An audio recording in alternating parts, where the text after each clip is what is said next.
निषेधुः यस्तन्न वेद किमृचा करिष्यति तद्विदुस्त इमे समासते सहना भवतु सहनौ भुनक्तु सह वीर्यं करवावहै तेजस्विनावधीतमस्तु मा विद्विषावहै। ಓಂ ಶಾಂತಿ ಶಾಂತಿ ಶಾಂತಿ. ಎಲ್ರಿಗೂ ನಮಸ್ಕಾರ. ಜ್ಞಾಪಕ ಚಿತ್ರಶಾಲೆ ಚಿತ್ರಿಸುವ DVG ಅಂತ ವಿಷಯ ಇದೆ. ಈ ವಿಷಯವನ್ನು ಕುರಿತು ಮಾತನಾಡೋದು, ಅದರಲ್ಲಿಯೂ ಗಣೇಶ್ ಅವರು ಮಾತಾಡಾದ ಮೇಲೆ ನನಗೆ ಯಾವ ರೀತಿ ಅನುಭವ ಆಗ್ತಾ ಇರುತ್ತೆ ಅಂತ ನಾನು ಹೇಳೋದು ಬೇಡ, ನಿಮಗೆ ಚೆನ್ನಾಗಿ ಗೊತ್ತಿರುತ್ತೆ. ಆದರೂ ಕರ್ತವ್ಯ ಮಾತನಾಡಬೇಕು. ಈ ವಿಷಯದ ಒಂದು ವಿಲಕ್ಷಣತೆ ಏನು ಅಂತ ಹೇಳಿದ್ರೆ, DVG ಅವರು ಮೊದಲಿಗೆ ತಮ್ಮ ನೆನಪುಗಳನ್ನ ಬರೆಯೋದಕ್ಕೆ ಸಮ್ಮತಿ ಇರಲಿಲ್ಲ ಅವರಿಗೆ. DVG ಅವರು ನನ್ನ ನೆನಪಿನ ಚಿತ್ರಗಳನ್ನ ಬರೆಯೋದು ಬೇಡ, ಬರೆಯೋದು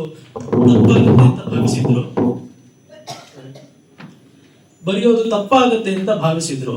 ಅದಕ್ಕೆ ಅವರು ಇರಿಸಿಕೊಂಡಿದ್ದ ಒಂದು ಪ್ರಧಾನವಾದ ಕಾರಣ ಅಂತ ಹೇಳಿದ್ರೆ, ನನ್ನ ನೆನಪುಗಳನ್ನ ಜನರ ಜೊತೆ ಹಂಚಿಕೊಳ್ಳುವುದಕ್ಕೆ ಹೋದ್ರೆ ನನ್ನ ಸ್ವವಿಚಾರಗಳು ಬಂದು ಬಿಡುತ್ತವೆ ಅಂತ. ಯಾರ್ದಾದ್ರೂ ಒಬ್ಬರನ್ನ ಕುರಿತು ಹೇಳ್ತೀನಿ.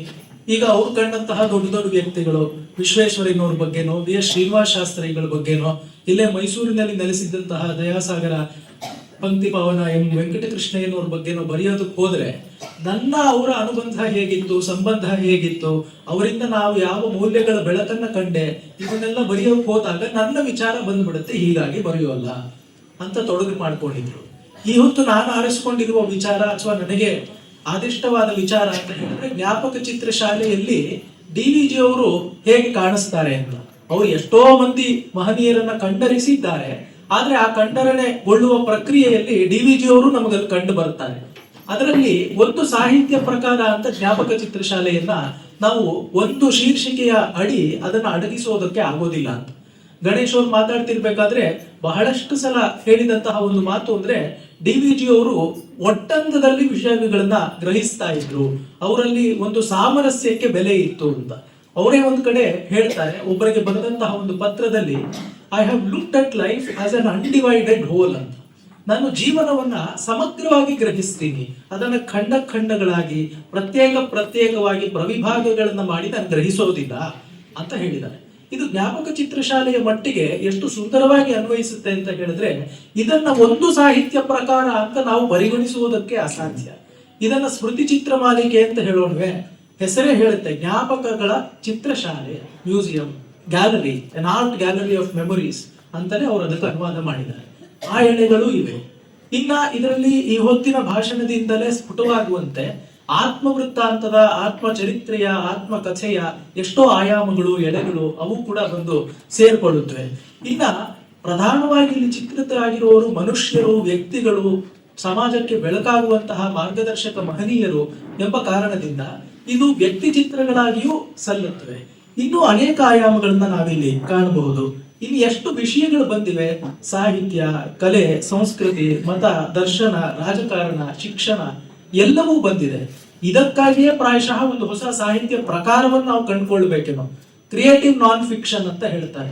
ಕ್ರಿಯೇಟಿವ್ ಅಂತ ಹೇಳಿದ್ರೆ ಸೃಷ್ಟಿಶೀಲವಾದಂತಹ ಒಂದು ರಚನೆ, ಕಥೆ, ಕಾದಂಬರಿ ಬರೆದಾಗ ಅದು ಸೃಷ್ಟಿಶೀಲ ಅಂತ ಅನ್ನಿಸ್ಕೊಳ್ಳುತ್ತೆ. ನಾನ್ ಫಿಕ್ಷನ್ ಅಂತ ಹೇಳಿದ್ರೆ ವಿಚಾರ ಸಾಹಿತ್ಯ. DVG ಅವರು ಯಾವುದನ್ನು ಈ ರೀತಿ ಬಿರುಕುಗಳನ್ನ ಮಾಡಿ ಕಾಳ್ತಾನೆ ಇರಲಿಲ್ಲ ಅಂತ. ಯಾವ ಸೃಷ್ಟಿಶೀಲ ರಚನೆಯಲ್ಲಿಯೂ ವಿಚಾರ ಪ್ರಚೋದಕವಾದ ಆಯಾಮಗಳು ಇರಲಿಕ್ಕೆ ಸಾಧ್ಯ ಅಂತ ಅವರು ಮಾಡಿದ್ರಿಂದ ಅವರ ಈ ರಚನೆಯು ಕೂಡ ಒಂದು ಏಕಘನವಾದ ಆಕೃತಿಯನ್ನ ಪಡ್ಕೊಂಡಿದೆ ಅಂತ ನಮಗೆ ಗೊತ್ತಾಗುತ್ತೆ. ಎಲ್ಲೆಡೆ ಒಂದು ಸಾಂಸ್ಕೃತಿಕವಾದ ದೃಷ್ಟಿಕೋನ DVG ಅವರ ಬರವಣಿಗೆಯಲ್ಲಿ ನಮಗೆ ಕಾಣುತ್ತೆ. ಈ ಇತಿಹಾಸ, ವಿಜ್ಞಾನ, ಸಮಾಜಶಾಸ್ತ್ರ, ಅರ್ಥಶಾಸ್ತ್ರ ಎಲ್ಲವೂ ಒಟ್ಟಿಗೆ ಬಂದು ಒಂದು ಜೀವನವನ್ನ, ಅದನ್ನ ಡಂಬಿಂಗ್ ಡೌನ್ ಅಂತ ಹೇಳ್ತೀವಲ್ಲ, ಆ ರೀತಿ ಮಾಡದೆ ಜೀವನವನ್ನು ಯಥಾವತ್ತವಾಗಿ ಚಿತ್ರಿಸುವಂತದ್ದು DVG ಅವರ ಶಕ್ತಿ. ಕಗ್ಗ ನಮ್ಮ ಮನಸ್ಸಿಗೆ ಇಷ್ಟವಾಗುವಂತದ್ದಕ್ಕೂ ಪ್ರಧಾನವಾದ ಕಾರಣ ಅದೇ. ಕಗ್ಗಕ್ಕೂ ಎಷ್ಟೋ ಬೇರೆ ಪರ್ಸನಾಲಿಟಿ ಡೆವಲಪ್ಮೆಂಟ್ ಪುಸ್ತಕಗಳಿಗೂ, ಸೆಲ್ಫ್ ಹೆಲ್ಪ್ ಬುಕ್ಸಿಗೂ ಕೂಡ ಇರುವಂತಹ ಒಂದು ವ್ಯತ್ಯಾಸ ಅಂತ ಹೇಳಿದ್ರೆ, ಯಾವುದೋ 4-5 ಸರಳ ಸೂತ್ರಗಳ ಒಂದು ಆಭಾಸದಲ್ಲಿ ಜೀವನ ಇಷ್ಟೇ ಅಂತ ಅದು ಮೊಟಕುಗೊಳಿಸೋದಿಲ್ಲ ಅಂತ. ಜೀವನ ನಿಜಕ್ಕೂ ಸಂಕೀರ್ಣವಾದದ್ದು. ಆದ್ರೆ ಆ ಸಂಕೀರ್ಣವಾದ ಜೀವನದಲ್ಲೂ ನಾವು ಸೊಗಸನ್ನ ಕಾಣಬಹುದು, ಆಸ್ವಾದವನ್ನ ಮಾಡಬಹುದು, ನೆಮ್ಮದಿಯನ್ನ ಗಳಿಸಬಹುದು ಅಂತ ಹೇಳಿದ್ರೆ ಅಲ್ಲಿ ಅನುಸರಿಸಬೇಕಾದ ಸೂತ್ರಗಳು ಕೆಲವಿರಬಹುದು. ಜೀವನ ಸುಲಭ ಅಲ್ಲ, ಜೀವನ ಸಂಕೀರ್ಣ. ಸಂಕೀರ್ಣವಾದ ಜೀವನವನ್ನ ಹದ ಮಾಡಿಕೊಳ್ಳುವುದಕ್ಕೆ ಅನುಸರಿಸಬೇಕಾದಂತಹ ಸೂತ್ರಗಳು ಪ್ರಾಯಶಃ ಕೆಲವೇ ಅಂತ ಹೇಳಿ ಆ ಬಗೆಯ ಒಂದು ಪ್ರಮೇಯ ನಿರೂಪಣೆಯನ್ನ ಡಿ.ವಿ.ಜಿ ಅವರು ಮಾಡೋದಕ್ಕೆ ಹೊರಡ್ತಾರೆ ಅಂತ. ವೈಎಂಕೆ ಅವರು ಪ್ರಸಿದ್ಧ ಪತ್ರಕರ್ತರು, ಅವ್ರು ಹೇಳಿದ ಒಂದು ಮಾತನ್ನ ಎಸ್.ಆರ್. ರಾಮಸ್ವಾಮಿ ಅವರು ದಾಖಲೆ ಮಾಡಿದ್ದಾರೆ. ಈ ಜ್ಞಾಪಕ ಚಿತ್ರಶಾಲೆ ಅನೇಕ ವರ್ಷಗಳ ಕಾಲ, ಪ್ರಾಯಶಃ 1953ನೇ ಇಸ್ವಿನಲ್ಲಿ ಇದರ ಮೊದಲ ಕಂತು ಬಂತು. ನಾನು ಆಗ್ಲೇ ಹೇಳಿದ ಹಾಗೆ ಅವರು ಬರೆಯೋದಕ್ಕೆ ಇಷ್ಟನೇ ಪಡ್ತಾ ಇರಲಿಲ್ಲ. ಆದ್ರೆ ವಿ ಸೀತಾರಾಮಯ್ಯನವರು, ಎಸ್.ಆರ್. ರಾಮಸ್ವಾಮಿಗಳು ಎಲ್ಲ ಇಲ್ಲ, ನೀವು ಬರೀಬೇಕು, ಇದು ಜನಕ್ಕೆ ಬೇಕಾದಂತಹ ಒಂದು ಸಾಹಿತ್ಯ ಅಂತ ಹೇಳಿದಾಗ ಇಟ್ ವಾಸ್ ರಿಲಕ್ಟೆಂಟ್ಲಿ ಬಿಗನ್. ಬಹಳ ಹಿಂಜರಿಕೆಯಿಂದಲೇ ಡಿ.ವಿ.ಜಿ ಶುರು ಮಾಡಿದ್ರು ಅಂತ. ಆದ್ರೆ ಇದು ಜನಪ್ರಗತಿ ವಾರಪತ್ರಿಕೆಯಲ್ಲಿ ಧಾರಾವಾಹಿಯಾಗಿ ಬರುವುದಕ್ಕೆ ಪ್ರಾರಂಭ ಮಾಡಾದ್ಮೇಲೆ ಜನರಿಗೆ ನಿಜವಾಗ್ಲೂ ಈ ರೀತಿ ಸಾಹಿತ್ಯದ ಬಗ್ಗೆ ಎಷ್ಟು ಹಸಿವಿತ್ತು ಅಂತ ಗೊತ್ತಾಯಿತು ಅಂತ. ಎಸ್.ಆರ್. ರಾಮಸ್ವಾಮಿಗಳು ಇದರ ಆಂಗ್ಲ ಆವೃತ್ತಿಯ ಒಂದು ಪ್ರಸ್ತಾವನೆಯಲ್ಲಿ ಹೇಳ್ತಾರೆ, it was reluctantly began, then it was a flood. ಆಮೇಲೆ ಪ್ರಾವಾಹಿಕವಾಗಿ ಹರಿತಾ ಹೋಯಿತು. ಡಿ.ವಿ.ಜಿ ಅವ್ರಿಗೆ ಅರ್ಥ ಆಯ್ತು. ಯಾಕೆ ಅಂತ ಹೇಳಿದ್ರೆ, ನನ್ನ ಸ್ವವಿಚಾರ ಬರುತ್ತೋ ಇಲ್ವೋ ಅದೆಲ್ಲ ಮುಖ್ಯ ಅಲ್ಲ, ಜನರಿಗೆ ಒಳ್ಳೆ ಬೆಳಕು ಕಾಣುತ್ತಾ, ಜನರಿಗೆ ಇದು ಬೇಕಾಗಿದೆಯಾ. ಡಿ.ವಿ.ಜಿ ಅವ್ರು ನೋಡ್ತಾ ಇದ್ದಿದ್ದೇ ಹಾಗೆ. ಅವರು ಜನಜೀವನವನ್ನು ಉದಾತ್ತಗೊಳಿಸುವುದಕ್ಕೆ ತಮ್ಮ ಇಡೀ ಜೀವನವನ್ನ ಮುಡುಪಾಗಿಟ್ರು ಅಂತ ನಮಗೆ ಗೊತ್ತಾಗತ್ತೆ. ಅವರು ವೈಎಂಕೆ ಅವರು ಈ ಸಾಹಿತ್ಯ ಬಂದಾಗ ಹೇಳ್ತಾ ಇದ್ರಂತೆ, ಏನು ಸಮಾಜದಲ್ಲಿ ಆ ಕಾಲದಲ್ಲಿ ಬೇರೆ ಎಲ್ಲ ಪ್ರಮುಖರು, ಸಾಮಾನ್ಯ ಜನರು ಬದುಕೇ ಇರ್ಲಿಲ್ವಾ, ಅವ್ರ ಸುತ್ತಲೂ ಘಟನೆಗಳು ನಡೀತಾ ಇತ್ತು. ಆದ್ರೆ ಇದನ್ನು ಓದಿದಾಗ ಆ ಸಮಾಜದ ಆಗು ಹೋಗುಗಳಿಗೆ ಡಿ.ವಿ.ಜಿ ಒಬ್ಬರೇ ತಮ್ಮ ಕಣ್ಣುಗಳನ್ನ ತೆರೆದಿಟ್ಕೊಂಡಿದ್ರ ಅಂತ ಅನ್ಸುತ್ತೆ ಅಂತ. ಯಾಕೆಂದ್ರೆ ಆ ಕಾಲಮಾನದಲ್ಲಿ ಅನೇಕ ಜನ ಸಾಹಿತಿಗಳು ಬದುಕಿದ್ರು, ಅನೇಕ ಜನ ಸಮಾಜ ಹಿತಚಿಂತಕರು ಆಗಿ ಹೋದ್ರು. ಆದ್ರೆ ಅವ್ರು ಯಾರು ಈ ಘಟನೆಗಳನ್ನ ಆ ಕಣ್ಣುಗಳಿಂದ ಕಂಡಿಲ್ಲ, ನಮಗೆ ಕಾಣಿಸಿಲ್ಲ. ಹೀಗಾಗಿ it was looked as if DVG was the only one who had his eyes open ಅಂತ ಬರೀತಾರೆ. ಅಂದ್ರೆ ಡಿ.ವಿ.ಜಿ ಅವರು ಅಷ್ಟು ವಿಶೇಷವಾದ ವ್ಯಕ್ತಿ ಅಂತ. ಈ ಜ್ಞಾಪಕ ಚಿತ್ರಶಾಲೆಯನ್ನು ಓದ್ತಿರ್ಬೇಕಾದ್ರೆ ಡಿ.ವಿ.ಜಿ ಅವರಿಗೆ ಗಣೇಶ್ ಅವರು ಹೇಳಿದ ಹಾಗೆ ಅನೇಕ ಮುಖಗಳು, ಆಯಾಮಗಳು ಎಲ್ಲ ಇವೆ. ಅವುಗಳಲ್ಲಿ ಪ್ರಮುಖವಾಗಿ ಇಲ್ಲಿ ಕಂಡು ಬರೋದು, ಅವರು ತಮ್ಮನ್ನು ತಾವು ಗುರುತಿಸ್ಕೊಳ್ತಾ ಇದ್ದಿದ್ದು ಒಬ್ಬ ಪತ್ರಕರ್ತ ಅಂತ. ಅವ್ರ ಪತ್ರಕರ್ತ ಅಂತ ಹೇಳಿದ್ರೆ ಅವ್ರ ಆದರ್ಶ ಬಹಳ ಮಿಗಿಲಾಗಿತ್ತು. ಆದರೂ ಕೂಡ ತಮ್ಮನ್ನು ತಾವು ಒಬ್ಬ ಪತ್ರಕರ್ತ ಅಂತ ಗುರುತಿಸ್ಕೊಳ್ತಾ ಇದ್ರು. ಇಲ್ಲಿ ಆ ಪತ್ರಕರ್ತನ ದೃಷ್ಟಿಕೋನದಿಂದ ಕೆಲವು ವಿಷಯಗಳು ಶೋಧಿತವಾಗಿ ಬಂದಾಗ ಯಾವ ಆಕೃತಿಯನ್ನು ಪಡ್ಕೊಳ್ಳುತ್ತವೆ, ಯಾರಿಗೂ ಗೊತ್ತಿಲ್ಲದೆ ಇದ್ದಂತಹ ಕೆಲವೊಂದಷ್ಟು ಅಂಕಿಅಂಶಗಳನ್ನು, ಕೆಲವೊಂದಷ್ಟು ಘಟನೆಗಳನ್ನು ಡಿ.ವಿ.ಜಿ ಹೆಕ್ಕಿ ತೆಗೆಯಬಲ್ಲರು ಅಂತ ಹೇಳಿದ್ರೆ ಆ ಪತ್ರಕರ್ತನ ದೃಷ್ಟಿಯಲ್ಲಿ ಕೆಲಸ ಮಾಡಿದೆ ಅಂತ ಗೊತ್ತಾಗುತ್ತೆ. ಆದರೆ ಬರೀ ಪತ್ರಕರ್ತನ ದೃಷ್ಟಿ ಒಂದೇ ಇದ್ದಿದ್ರೆ ಅಗ್ಗವಾದ ಸಾಹಿತ್ಯ ಆಗ್ಬಿಡ್ತಾ ಇತ್ತು. ಜ್ಞಾಪಕ ಚಿತ್ರಶಾಲೆ ಅದು ಜೀವನೋತ್ಕರ್ಷಕ್ಕೆ ಸಾಧಕವಾದ ಒಂದು ಸಾಹಿತ್ಯ ಪ್ರಕಾರವಾಗಿ ಅದು ಒಡಮೂಡ್ತಾ ಇರಲಿಲ್ಲ. ಹೀಗಾಗಿ ಒಬ್ಬ ಪತ್ರಕರ್ತನ ದೃಷ್ಟಿಯನ್ನ ಇಟ್ಟುಕೊಂಡು ಅಂತರಂಗದಲ್ಲಿ ಡಿ.ವಿ.ಜಿ ಒಬ್ರು ದಾರ್ಶನಿಕರಾಗಿದ್ರು. ಅವರೇ ಬರೆದಿದ್ದಾರಲ್ಲ, 2 ಕೋಣೆಗಳನ್ನು ಮಾಡು ಅಂತ. ಆ ರೀತಿಯಾಗಿ ಅವರು ಲೋಗರಾಟಗಳನ್ನು ಆಡ್ತಾ ಇದ್ರು. ತಮ್ಮ ಮಟ್ಟಿಗೆ ಎಲ್ಲದಕ್ಕೂ ಸಾಕ್ಷಿಯಾಗಿ ನಿಲ್ಲುವಂತಹ ತಾತ್ವಿಕರು ಅವರಾಗಿರ್ತಾ ಇದ್ರು. ಹೀಗೆ ಒಬ್ಬ ತಾತ್ವಿಕ ಎಲ್ಲ ಸಮಾಜದ ಈ ನಿತ್ಯ ಜೀವನದ ವ್ಯವಹಾರಗಳಲ್ಲಿ ಚೆನ್ನಾಗಿ ಆಕಂಠವಾಗಿ ನಿಮಗ್ನನಾಗಿದ್ದಾಗ ಅವನಿಗೆ ಯಾವ ಚೆನ್ನಾಗಿ ಒಂದು ಪರಿಪ್ರೇಕ್ಷೆ, ಪರ್ಸ್ಪೆಕ್ಟಿವ್ ಅಂತ ಹೇಳ್ತೀವಲ್ಲ, ಆ ರೀತಿಯಾದದ್ದು ಒದಗುತ್ತೆ.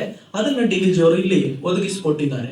ಮತ್ತೆ ಇದು ಎರಡನ್ನು ಎಷ್ಟು ಚೆನ್ನಾಗಿ ಹೇಳಿದ್ದಾರೆ ಅಂತ ಹೇಳಿದ್ರೆ, ಅವರಂತಹ ಸಾಹಿತಿ ಮಾತ್ರ ಇದನ್ನ ಬರೆಯೋದಕ್ಕೆ ಸಾಧ್ಯ ಅಂತ.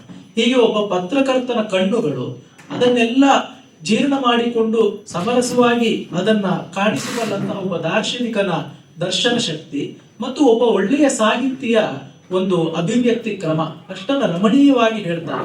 ಈಗಷ್ಟೇ ಗಣೇಶ್ ಅವ್ರನ್ನ ಜ್ಞಾಪಿಸ್ಕೊಂಡ್ರಲ್ಲ, ನಿವೇದನದ ಪದ್ಯ ವನಕ್ಕೆ ತೋರ್ಪ ಸೊಬಗನಿಲ್ಲ ಅಂತ. ಅಲ್ಲಿ ಹೇಳುವ ಕಲೆ ಅದನ್ನ ಹಿಡಿದುಕೊಂಡವನು ನಿಜವಾಗ್ಲೂ ಸಾಹಿತಿ ಅಂತ ಹೇಳ್ತಾರೆ. ಈ ರೀತಿಯಾದದ್ದು ಜ್ಞಾಪಕ ಚಿತ್ರಶಾಲೆಯ ಒಂದು ಸಮನ್ವಯ ದೃಷ್ಟಿ ಅಂತ ನಮಗೆ ಗೊತ್ತಾಗುತ್ತೆ. ಇಲ್ಲಿ ಸಾಮಾನ್ಯವಾಗಿ 19ನೇ ಶತಮಾನದ ಆದಿಯಿಂದ ಅಥವಾ ಮಧ್ಯಭಾಗದಿಂದ 20ನೇ ಶತಮಾನದ ಮಧ್ಯಭಾಗದವರೆಗೆ 1 ಶತಮಾನದ ಇಡೀ ಪ್ರಧಾನವಾಗಿ ಅವ್ರು ಬರೆದಿರೋದು ಹಳೆ ಮೈಸೂರಿನ ಕಥೆ. ಆದ್ರೆ ಒಂದು ಮಟ್ಟಿಗೆ ಇಡೀ ಕರ್ನಾಟಕದ್ದು, ದಕ್ಷಿಣ ಭಾರತ, ರಾಷ್ಟ್ರಘಟ್ಟ ಈ ರೀತಿಯಾದೆಲ್ಲ ಬರುತ್ತೆ. ಪ್ರಧಾನವಾಗಿ ಹಳೆ ಮೈಸೂರಿನ ಒಂದು ಇತಿಹಾಸವೇ ಇಲ್ಲಿ ನಮ್ಮ ಕಣ್ಣು ಮುಂದೆ ಬರುತ್ತೆ ಅಂತ ಹೇಳಿದ್ರೆ ತಪ್ಪಾಗಲಾರದು. ಮತ್ತೆ 53ರಲ್ಲಿ ಪ್ರಾರಂಭ ಆಯಿತು ಅಂತ ಹೇಳಿದೆ. ಕೊನೆ ಕಂತು ಬಂದಿದ್ದು ಡಿ.ವಿ.ಜಿ ಅವರು ಭೌತಿಕವಾಗಿ ಅಗಲಿದ ಮೇಲೆ 1977ನೇ ಇಸ್ವಿನಲ್ಲಿ. ಇಷ್ಟು ಕಾಲಮಾನದ ವ್ಯತ್ಯಾಸ ಇದೆ. ಜೊತೆಗೆ ಎಷ್ಟೋ 75ರಲ್ಲಿ ಅವರು ಕೂತ್ಕೊಂಡು ಬರೀತಿದ್ದಾಗ ಅವರು ಬರೆಯೋಕ್ಕೆ ವಿಷಯವಾಗಿ ಸ್ವೀಕರಿಸಿದ ಘಟನೆಗಳು ಆಗ ಹೋಗಿ 40 ವರ್ಷ, 50 ವರ್ಷ, 60 ವರ್ಷಗಳೆಲ್ಲ ಆಗಿದೆ. ಅವ್ರು ಬರೆದಿರೋದು ನೋಡಿದ್ರೆ ಈ ದಿಕ್ಕಿನಲ್ಲಿ ಇವ್ರ ಮನೆ ಇತ್ತು, ನಾವೆಲ್ಲೋ ಚಾಮರಾಜಪೇಟೆಯ 3ನೇ ಬೀದಿನಲ್ಲಿ ನಡ್ಕೊಂಡು ಹೋಗ್ತಿರ್ಬೇಕಾದ್ರೆ ದಕ್ಷಿಣಾಭಿಮುಖವಾಗಿ ಒಂದು ದೇವಸ್ಥಾನದ ದ್ವಾರವಿದೆ, ಅದರ ಪಕ್ಕ ಈ ರೀತಿ ಒಂದು ಹೋಟೆಲ್ ಇದೆ, ಆ ಹೋಟೆಲ್ ಪಕ್ಕ ವಾಸ ಆಗಿದ್ದವ್ರು ಇಂತಹ ಶಾಸ್ತ್ರಿಗಳು ಅಂತ ಹೀಗೆ ಬರೀತಾರೆ. ಅಂದ್ರೆ ಎಷ್ಟು ಕಣ್ಣಿಗೆ ಕಟ್ಟಿದಂತೆ ಕರಾರುವಾಕ್ಕಾಗಿ ಅವ್ರು ಬರೀತಿದ್ದಾಗ ನೆನ್ನೆ ನೋಡಿ ಇವತ್ತು ಬರ್ದಿದ್ದಲ್ಲ, 50 ವರ್ಷ 60 ವರ್ಷಕ್ಕೆ ಮುಂಚೆ ಆಗ್ಬಿಟ್ಟಿದೆ. ಅಂದ್ರೆ ಅವರ ನೆನಪಿನ ಶಕ್ತಿ ಅಷ್ಟು ಅಗಾಧವಾಗಿತ್ತು. ಹೀಗಾಗಿ ಅಂಥವ್ರು ನೆನಪಿನ ಚಿತ್ರಗಳನ್ನ ಬರೆದಾಗ, ಸ್ಮೃತಿ ಚಿತ್ರಗಳನ್ನ ಬರೆದಾಗ ಅಷ್ಟು ಅಮೂಲ್ಯವಾದ ಸಾಹಿತ್ಯ ಪ್ರಕಾರವಾಗಿದೆ ಅಂತ ನಾವು ಅರ್ಥ ಮಾಡ್ಕೊಳ್ಬಹುದು. ಮತ್ತೆ ಡಿ.ವಿ.ಜಿ ಅವರು ವಿಶಾಲವಾದ ಜನಸಂಪರ್ಕ, ಜೀವನಾನುಭವ ಅವ್ರಿಗಷ್ಟು ವಿಶಾಲವಾಗಿತ್ತು. ರಾಮಸ್ವಾಮಿಗಳೇ ಒಂದು ಮಾತನ್ನು ಹೇಳ್ತಾರೆ, ಅವರ ನೆನಪಿನ ಶಕ್ತಿ ಮತ್ತೆ ಅವರ ಅಂತರಂಗ ಬಹಿರಂಗ ಸಮನ್ವಯ ಇದೆಲ್ಲದಕ್ಕೂ ಮುಖ್ಯ ಕಾರಣ ಏನು ಅಂತ ಹೇಳಿದ್ರೆ ಅವರ ಜನಜೀವನದಲ್ಲಿ ಅಷ್ಟು ಬೆರೆದು ಹೋಗಿದ್ರು. ಈ identified himself with the society at large ಅಂತ ಹೇಳ್ತಾ ಇದ್ರು. ಅಂದ್ರೆ ಯಾವುದೋ ಮಾತಿಗೆ ವೇದಿಕೆಯಿಂದ ನಾವು ಆಡುವಂತಹ ಮಾತು, ನಾವೆಲ್ಲವೂ ಸರ್ವಂ ಕಲ್ವಿದಂ ಬ್ರಹ್ಮ ಅಂತ ಜಪ ಮಾಡ್ಬಿಡ್ಬಹುದು, ನಿಜಕ್ಕೂ ನನಗೂ ಇನ್ನೊಬ್ಬ ವ್ಯಕ್ತಿಗೂ ಇರುವಂಥದ್ದು ಒಂದೇ ಭಾವ ಅಂತ ನಡ್ಕೊಳ್ಳಿಕೆಯಲ್ಲಿ ತೋರಿಸ್ಕೊಳ್ಳೋದಿದೆಯಲ್ಲ, ಅದು ನಿಜವಾಗ್ಲೂ ಮುಖ್ಯ ಅಂತ ಡಿ.ವಿ.ಜಿ ಅವರು ಆ ರೀತಿಯಾದ ಇದ್ದವರು. ಹೀಗಾಗಿಯೇ ಇಲ್ಲಿ ಒಂದು ಗಾರೆ ಕೆಲಸ ಮಾಡುವಂತಹ ಶಿವಪಿಚ್ಚೈ ಮೊದಲಿಯಾರ್ ಅವರು ಬರ್ತಾರೆ, ಮತ್ತೆ ದಿವಾನರಾಗಿದ್ದಂತಹ ವಿಶ್ವೇಶ್ವರಯ್ಯನವರು ಬರ್ತಾರೆ. ಡಿ.ವಿ.ಜಿ ಅವರಂತಹ ವೈದಿಕ ಧರ್ಮ ಸಂಪ್ರದಾಯಸ್ಥರ ಬಗ್ಗೆ ಗೌರವಾದರಗಳನ್ನ ಉಳ್ಳಂತಹ ಸಾಹಿತಿಗಳು ಬರೀತಿದ್ದಿರ್ಬೇಕಾದ್ರೇನೆ ಬಂಟಿ ರಸೂಲ್ ಖಾನ್ ಅಂತ ಒಬ್ಬ ಮುಸಲ್ಮಾನ್ ಮಹನೀಯರು ಬರ್ತಾರೆ. ಇದೇ ರೀತಿ ವಿಶ್ವವಿದ್ಯಾಲಯಗಳಲ್ಲಿ ಓದಿ ಡಾಕ್ಟರೇಟ್ ಪದವಿ ಪಡೆದುಕೊಂಡು ಪ್ರಾಧ್ಯಾಪಕ ಪದವಿಯನ್ನ ಸಾರ್ಥಕಗೊಳಿಸಿದಂತಹ ಅಧ್ಯಾಪಕ ಶ್ರೇಷ್ಠರು ಬರುವಂತೆ ಜನತಾ ವಿಶ್ವವಿದ್ಯಾಲಯದಿಂದಲೇ ಶಿಕ್ಷಿತರಾದಂತಹ ಮಹನೀಯರು ಬರ್ತಾರೆ. ಎಲ್ಲ ಬಗೆಯ ಜನರು ಬರ್ತಾರೆ. ನಾನು ಹೇಳದ್ನಲ್ಲ, ಜೀವನ ಹೇಗಿದೆಯೋ ಅದನ್ನ ಹಾಗೆ ನೋಡಿದ್ರೆ, ಅಂದ್ರೆ ಸಾಹಿತ್ಯ ದೃಷ್ಟಿ, ದಾರ್ಶನಿಕನ ದೃಷ್ಟಿ ಎಲ್ಲ ಇಟ್ಕೊಂಡು ನೋಡಿದ್ರೆ ಯಾವ ರೀತಿ ಕಾಣಿಸುತ್ತೋ ಆ ರೀತಿಯಾಗಿ ಡಿ.ವಿ.ಜಿ ಅವರು ಬರೆದಿದ್ದಾರೆ. ಮತ್ತೆ ಇದನ್ನ ಚಿತ್ರಿಸ್ತಿರ್ಬೇಕಾದ್ರೆ ವ್ಯಕ್ತಿ ಚಿತ್ರವನ್ನೋ ಆತ್ಮವೃತ್ತಾಂತವನ್ನೋ ಒಂದು ಸಮಾಜ ಇತಿಹಾಸವನ್ನು ಬರೆಯೋದಕ್ಕೆ ಹೋದ್ರೆ ಎಷ್ಟೋ ಬಾರಿ ಹೇಳುವ ಕ್ರಮ ಅತ್ಯಂತ ಶುಷ್ಕವಾಗಿ ಬಿಡುತ್ತೆ. ಆ ಶುಷ್ಕವಾಗುವುದಕ್ಕೆ ಒಂದು ಪ್ರಮುಖ ಕಾರಣ ಅಂತ ಹೇಳಿದ್ರೆ ಆಯ್ಕೆ ಮಾಡಿಕೊಳ್ಳುವಂತಹ ಸಂಗತಿಗಳು ಎಷ್ಟೋ ಅಂಕಿ ಅಂಶಗಳಾಗುತ್ತೆ. ಈ ಇಸ್ವಿಯಿಂದ ಈ ಇಸ್ವಿಯವರೆಗೆ ಈ ಘಟನೆ ಘಟಿಸಿತು, ಇದ್ರ ಯಾಕೆ ಪ್ರಯೋಜನ ಆಗುತ್ತೆ? ವಿದ್ಯಾರ್ಥಿಗಳು ಓದ್ಬೇಕು ಅಂತ ಹೇಳ್ತಾರೆ, ಅವ್ರು ಓದಿದ ಮಾರನೇ ದಿನ ಮರ್ತು ಹೋಗಿರುತ್ತೆ ಡೀಟೇಲ್ಸ್ ಎಲ್ಲ. ಆದ್ರೆ ಮರ್ತು ಹೋಗದಿರುವಂತೆ ಯಾವಾಗ ಆಗುತ್ತೆ ಅಂತ ಹೇಳಿದ್ರೆ ನಮಗೆ ಅಲ್ಲಿ ಒಂದು ಜೀವನ ಮೌಲ್ಯ ಕಾಣಿಸ್ಬೇಕು.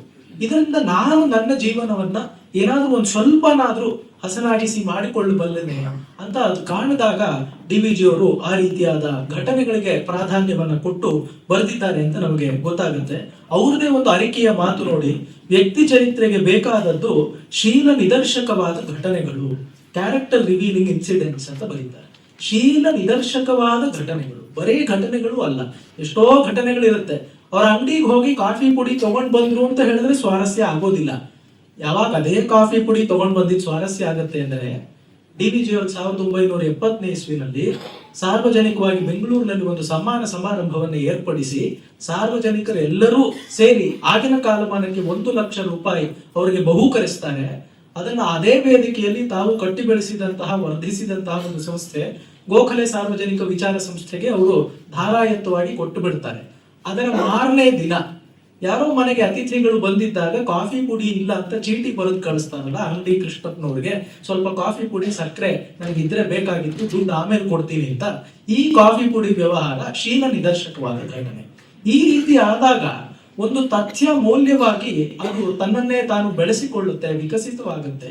ಡಿ.ವಿ.ಜಿ ಅವರು ಆ ರೀತಿ ಶೀಲ ನಿದರ್ಶಕವಾದ ಘಟನೆಗಳಿಂದ ಈ ಜ್ಞಾಪಕ ಚಿತ್ರಶಾಲೆಯ ಒಂದು ಸ್ಮೃತಿ ಚಿತ್ರಗಳನ್ನ ನಮಗೆ ಕಟ್ಟಿಕೊಟ್ಟಿದ್ದಾರೆ ಅಂತ ಗೊತ್ತಾಗುತ್ತೆ. ಇನ್ನೊಂದು ಅವರ ಸ್ಮೃತಿ ಶಕ್ತಿ was the stuff of legend ಅಂತಲೇ ಹೇಳ್ಬೇಕು. ಬೇರೆ ಯಾವುದೇ ಮಾತುಗಳಿಂದ ಅದನ್ನ ನಾವು ಕಾಣಿಸೋದಕ್ಕಾಗೋದಿಲ್ಲ. ಮತ್ತೆ ಇಲ್ಲಿ ಪ್ರಧಾನವಾಗಿ ಇನ್ನೊಂದು ಕಂಡು ಬರುವಂತಹ ವಿವರ ಅಂತ ಹೇಳಿದ್ರೆ ಡಿ.ವಿ.ಜಿ ಅವರು ಇಲ್ಲಿ ಒಳಿತಿನ ಪಕ್ಷಪಾತಿಗಳಾಗಿದ್ದಾರೆ ಅಂತ. ಅಲ್ಲಿ ಅವ್ರಿಗೆ ಕೆಡುಕಂದ್ರೆ ಏನು ಅಂತ ಗೊತ್ತಿರ್ಲಿಲ್ಲ ಅಂತಲ್ಲ, ಸಮಾಜ ಜೀವನದಲ್ಲಿ ಅವರಷ್ಟು ಮಗ್ನರಾಗಿದ್ದವ್ರು ಪ್ರಾಯಶಃ ಇನ್ನೊಬ್ರು ಕನ್ನಡದ ಸಾಹಿತಿ ಇರ್ಲಿಕ್ಕೆ ಸಾಧ್ಯವಿಲ್ಲ. ಹಾಗಿದ್ರೂ ಕೂಡ ಅವ್ರು ಇಲ್ಲಿ ಯಾಕೆ ಒಳಿತನ ಕುರಿತು ಬರೆದಿದ್ದಾರೆ ಅಂತ ಹೇಳಿದ್ರೆ ಅವರಿಗೆ ಬೇಕಾಗಿದ್ದು ಸಮಾಜದಲ್ಲಿ ಜನಜೀವನ ಚೆನ್ನಾಗಾಗಬೇಕು ಅಂತ ಹೇಳಿದ್ರೆ ಒಳ್ಳೆಯ ಮಾದರಿಗಳ ಅವಶ್ಯಕತೆ ಇದೆ.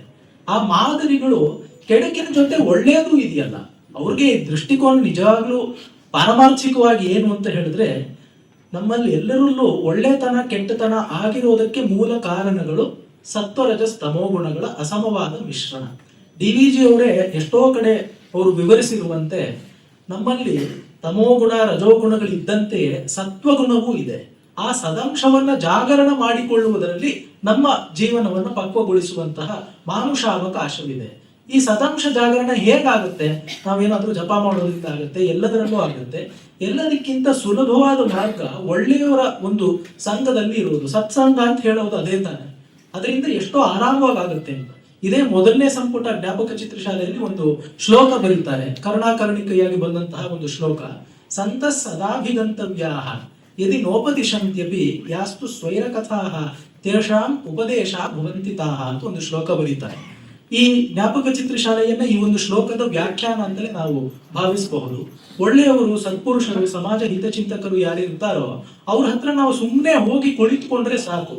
ಅವರು ನಮಗೆ ನಮ್ಮನ್ನ ಶಿಷ್ಯರಾಗಿ ಪರಿಗ್ರಹಿಸಿ ನಮ್ಮನ್ನು ಕೂರಿಸಿಕೊಂಡು ವಿಧಿವತ್ತಾಗಿ ಒಂದು ಉಪದೇಶ, ಒಂದು ಮಂತ್ರೋಪದೇಶ ಅಂತ ಮಾಡಬೇಕಾಗಿಲ್ಲ. ಅವ್ರು ನಿತ್ಯ ಜೀವನದಲ್ಲಿ ಹೇಗಿರ್ತಾರೆ, ಬರೋರು ಹೋಗೋರ ಜೊತೆ ಹೇಗೆ ಮಾತನಾಡ್ತಾರೆ, ಇದನ್ನು ಗಮನಿಸ್ಕೊಂಡ್ರೇನೆ ಅವರು ಯಥಾಲಾಪವಾಗಿ ಆಡಿದಂತಹ ದಿನಗಟ್ಟಲೆಯ ಮಾತುಗಳೇ ನಮಗೆ ಉಪದೇಶಗಳಾಗತ್ವೆ ಅಂತ ಗೊತ್ತಾಗುತ್ತೆ. ಇವಾಗ ಆ ಶಿವಪಿಚ್ಚೈ ಮೊದಲಿಯಾರಂತ ಹೇಳಿದೆ. ಒಬ್ಬ ವ್ಯಕ್ತಿ, ನಾವೆಲ್ಲರೂ ದೇಹಧಾರಣೆಗಾಗಿ ಊಟ ಮಾಡ್ತೀವಿ, ಆತನೂ ಊಟ ಮಾಡ್ತಾ ಇದ್ದ. ಶಿವ ಪಿಚ್ಚೈ ಅಂತ ಹೇಳಿದ್ರೆ, ಪಿಚ್ಚೈ ತಮಿಳಿನಲ್ಲಿ ಶಬ್ದಕ್ಕೆ ಅರ್ಥ ಭಿಕ್ಷೆ ಅಂತ. ಶಿವ ಭಿಕ್ಷೆಯ ಮೊದಲಿಯಾರ ಅಂತ. ಅವರು ಒಬ್ಬರು ಬಹಳ ಸಾಮಾನ್ಯರಾದಂತಹ ಆದ್ರೆ ಅಂತರಂಗದಲ್ಲಿ ಶ್ರೀಮಂತರಾದಂತಹ ಮಹಾ ವ್ಯಕ್ತಿ. ಅವರು ಊಟ ಮಾಡ್ತಾ ಇದ್ರು. ಅವರು ಕೆಲಸದಲ್ಲಿ ಎಷ್ಟು ನಿಷ್ಕೃಷ್ಟರಾಗಿದ್ರು ಅಂತ ಹೇಳಿದ್ರೆ, ಅವರು ಕೆಲಸಕ್ಕೆ ಗಾರೆ ಕೆಲಸ ಮಾಡ್ತಾ ಇದ್ದವರು. ಅವರು ಕೆಲಸಕ್ಕೆ ಹೊರಡುವ ಸಮಯಕ್ಕೆ ಸರಿಯಾಗಿ ನಾವು ಗಡಿಯಾರವನ್ನು ಸರಿ ಮಾಡ್ಕೊಳ್ಬಹುದು, ಅಷ್ಟು ನಿಷ್ಕೃಷ್ಟವಾಗಿತ್ತು ಅವರ ಸೆನ್ಸ್ ಆಫ್ ಟೈಮ್, ಪಂಕ್ಚುಯಾಲಿಟಿ ಅಂತ ಬರೀತಾರೆ. ಹೀಗಿದ್ರೂ ಕೂಡ ಆ ಮನೆ ಕಟ್ಟುವಂತಹ ಸ್ಥಾನದಲ್ಲಿ ಅವ್ರು ಕುಳಿತುಕೊಂಡು ಊಟ ಮಾಡ್ತಾ ಇರ್ಲಿಲ್ಲ. ಡಿ ವಿ ಜಿ ಅವ್ರು, ನಾನು ಪತ್ರಕರ್ತ ಅಂತ ಹೇಳಿದ್ರಲ್ಲ, ಪತ್ರಕರ್ತರ ಕುತೂಹಲ ಇರುತ್ತೆ, ಯಾಕೆ ಹೀಗೆ ಮಾಡ್ತಿದ್ದಾರೆ, ಯಾವುದೋ ಒಂದು ವರ್ತನೆ ನೋಡಿದ ಕೂಡಲೇ ಇದು ಯಾಕೆ ಹೀಗೆ ಮಾಡ್ತಿದ್ದಾರೆ ಅಂತ they try to identify the reason. ಅವ್ರನ್ನ ಕೇಳ್ತಾರೆ ಡಿ ವಿ ಜಿ ಅವರು, ನೀವು ಯಾಕೆ ಇಲ್ಲೇ ಕೂತ್ಕೊಂಡು ಊಟ ಮಾಡ್ಬೋದಲ್ಲ, ಇನ್ನೂ ಅನುಕೂಲ ಆಗುತ್ತೆ, ಬೇಗ ಇಲ್ಲೇ ಮಾಡ್ಬೋದು ಅಂತ. ಅವ್ರು ಉತ್ತರ ಕೊಡುವಂತಹ ರೀತಿ ಹೇಗಿದೆ ಅಂತ ಹೇಳಿದ್ರೆ, ಪಕ್ಕದಲ್ಲಿಯೇ ಶಿವನ ದೇವಾಲಯವಿದೆ, ನಾನು ಅಲ್ಲಿ ಹೋಗಿ ಪ್ರಶಾಂತವಾದ ವಾತಾವರಣ, ಎತ್ತರಕ್ಕೆ ಬೆಳೆದಂತಹ ಒಳ್ಳೆಯ ಮರಗಳಿವೆ, ಒಂದು ಒಳ್ಳೆ ಕೊಳ ಇದೆ, ಎಲ್ಲದಕ್ಕಿಂತ ಹೆಚ್ಚಾಗಿ ದೇವತಾ ಸಾನ್ನಿಧ್ಯವಿದೆ. ಅಲ್ಲಿ ನಾನು ಹೊತ್ತು ಕುಳಿತು ಪ್ರಶಾಂತವಾಗಿ ನೆಮ್ಮದಿಯ ಮನಸ್ಸಿನಿಂದ ಕುಳಿತು ಶಿವ ಭಿಕ್ಷೆಯನ್ನು ಸ್ವೀಕರಿಸಿ ಪ್ರಸಾದವನ್ನು ಸ್ವೀಕರಿಸಿ ಬರ್ತೀನಿ, ಮನಸ್ಸಿಗೆ ಒಂದು ಪ್ರಶಾಂತಿ ಉಂಟಾಗುತ್ತೆ. ಅಂದ್ರೆ ಆ ವ್ಯಕ್ತಿ ಜೀವನದಲ್ಲಿ what he had valued in life, ನಮಗೂ ಕೂಡ ಮಾಡುವುದದು ಊಟವೇ, ಅವ್ರಿಗೂ ಮಾಡ್ತಾ ಇದ್ದಿದ್ದು ಊಟವೇ. ಆದ್ರೆ ಆ ಮಾಡುವ ಕ್ರಿಯೆಗೆ ಚೋದಕವಾಗಿ ಒದಗಿ ಬಂದುವಂತಹ ಮನೋಭಾವ, ಆ ಮನೋಭಾವವನ್ನ ಡಿ ವಿ ಜಿ ಅವರು ಇಲ್ಲಿ ಕಾಣಿಸ್ತಾರೆ. ಅದರಿಂದ ಇಲ್ಲಿ ಒಳಿತು ಕೆಡುಕುಗಳಿಗಿಂತ ಮೀರಿದಂತಹ ಒಂದು ಒಳಿತಿನ ವಿಶ್ವಾಸ, ಆ ಸದಂಶ ಜಾಗರಣಕ್ಕೆ ಬೇಕಾದಂತಹ ಮಾದರಿಗಳು ಇಲ್ಲಿ ಕಾಣಿಸುತ್ತೆ ಅಂತ ನಮಗೆ ಗೊತ್ತಾಗುತ್ತೆ. ಗಣೇಶ್ ಅವ್ರು ಮಾತಾಡ್ತಿರ್ಬೇಕಾದ್ರೆ ಹೇಳಿದ್ರು, ಸಾಹಿತ್ಯ ಜೀವನದಿಂದ ಅದು ಹೆಚ್ಚಾಗಿರಬೇಕು, ಅದು ಲೋಕ ಜೀವನದ ಬಹಳ ಒಂದು ಕ್ಷುದ್ರವಾದ ಅನುಕರಣವಲ್ಲ, ಅನುಕೀರ್ತನೆ ಅಂತ ಭಾರತೀಯ ಪರಂಪರೆ ಹೇಳುತ್ತೆ. ನಮಗೆ ಕಿಟಕಿ ತೆಗೆದ್ರೆ ಸಾಕು ಬೀದಿ ಜಗಳ ಕಾಣುತ್ತೆ, ಅದೇ ನಿಜವಾಗ್ಲೂ ವಾಸ್ತವ. ಅದಕ್ಕಿಂತ ಹೆಚ್ಚಾಗಿ ಸಾಹಿತ್ಯ, ಅದಕ್ಕಿಂತ ಹೆಚ್ಚಾಗಿ ಪ್ರೇರಣೆ. ಡಿ ವಿ ಜಿ ಅವರಿಗೆ ಸಾಹಿತ್ಯ ಕೊಡಬಹುದಾದಂತಹ, ಮಾಡಬಹುದಾದಂತಹ ಪ್ರಯೋಜನಗಳಲ್ಲಿ ಎರಡು, ಒಂದು ಆನಂದ, ಇನ್ನೊಂದು ಸತ್ಪ್ರೇರಣೆ. ಆ ಸತ್ಪ್ರೇರಣೆ ಅಂತ ಅವರೇ ಬಳಸಿರುವಂತಹ ಶಬ್ದ. ಆ ಸತ್ಪ್ರೇರಣೆ ಒದಗುವಂಥದ್ದು ಈ ರೀತಿಯ ಜನರ ಜೀವನದ ಒಂದು ಶಿಕ್ಷಣದಿಂದ ಅಂತ ನಮಗೆ ಗೊತ್ತಾಗುತ್ತೆ. ಈ ರೀತಿಯಾಗಿ ನಾವು ಜ್ಞಾಪಕ ಚಿತ್ರಶಾಲೆಯನ್ನ ಅರ್ಥ ಮಾಡಿಕೊಳ್ಬೇಕು.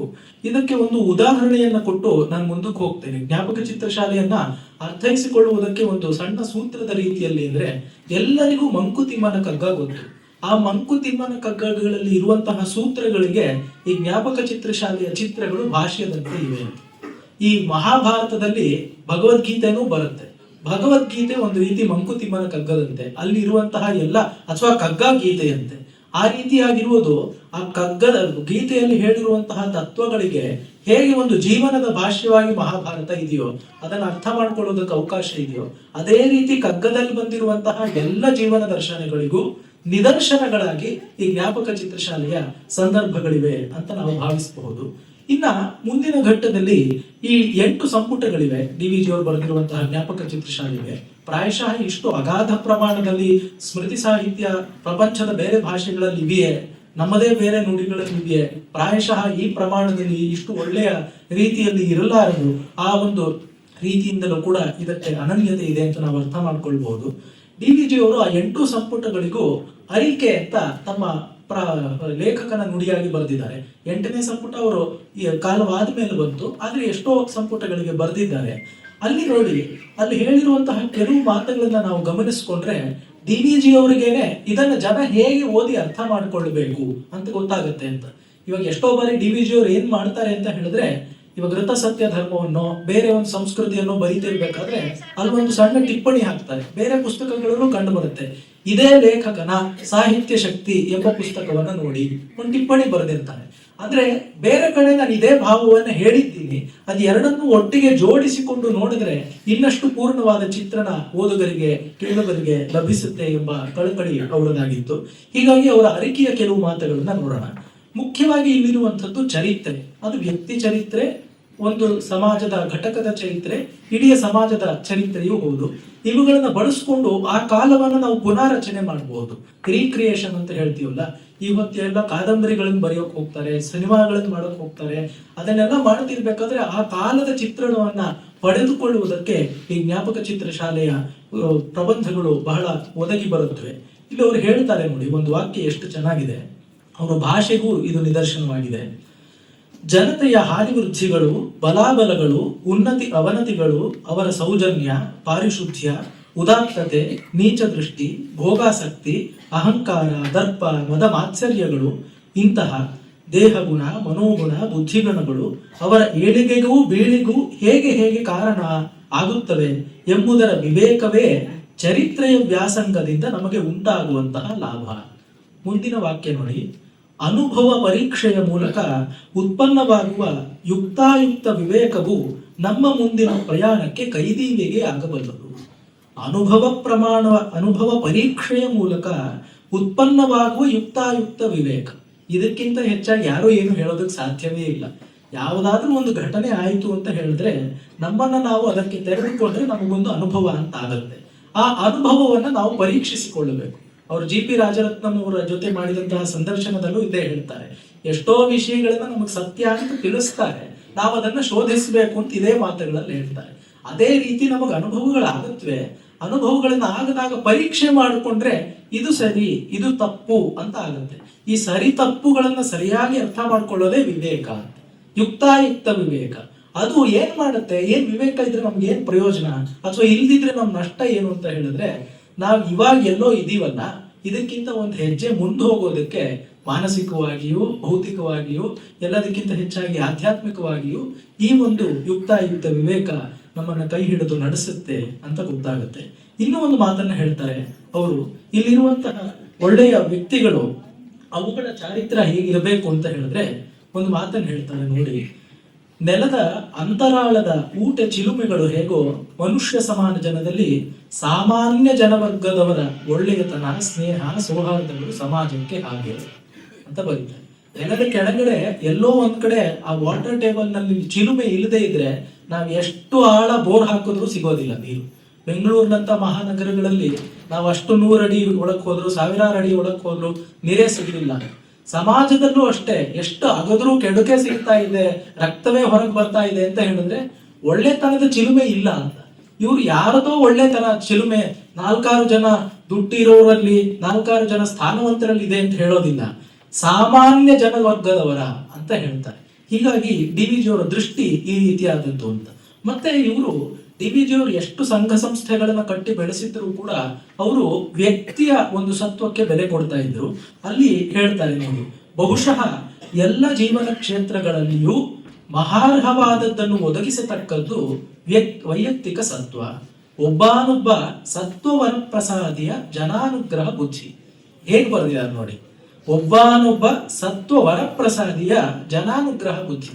ಒಬ್ಬ ಸತ್ವವರ ಪ್ರಸಾದಿ ಇರಬಹುದು, ಸತ್ವಗುಣದಿಂದಲೇ ಕೂಡಿರಬಹುದು, ಆದರೆ ಅವನು ತನ್ನಂತೆಯೇ ತಾನು ನಿಶ್ಚಲವಾಗಿ ಮೌನಮೂರ್ತಿಯಾಗಿ ಕುಳಿತು ಬಿಟ್ರೆ ಅವರತ್ತ ತಾವಾಗಿ ಸೆಳೆತೆಯನ್ನ ಬಂದು ಅವರಿಂದ ಶಿಕ್ಷಣವನ್ನ ಪಡೆದುಕೊಳ್ಳುವವರು ಬೆರಳೆಣಿಕೆಯಷ್ಟು ಮಂದಿ ಆಗಿರಬಹುದು.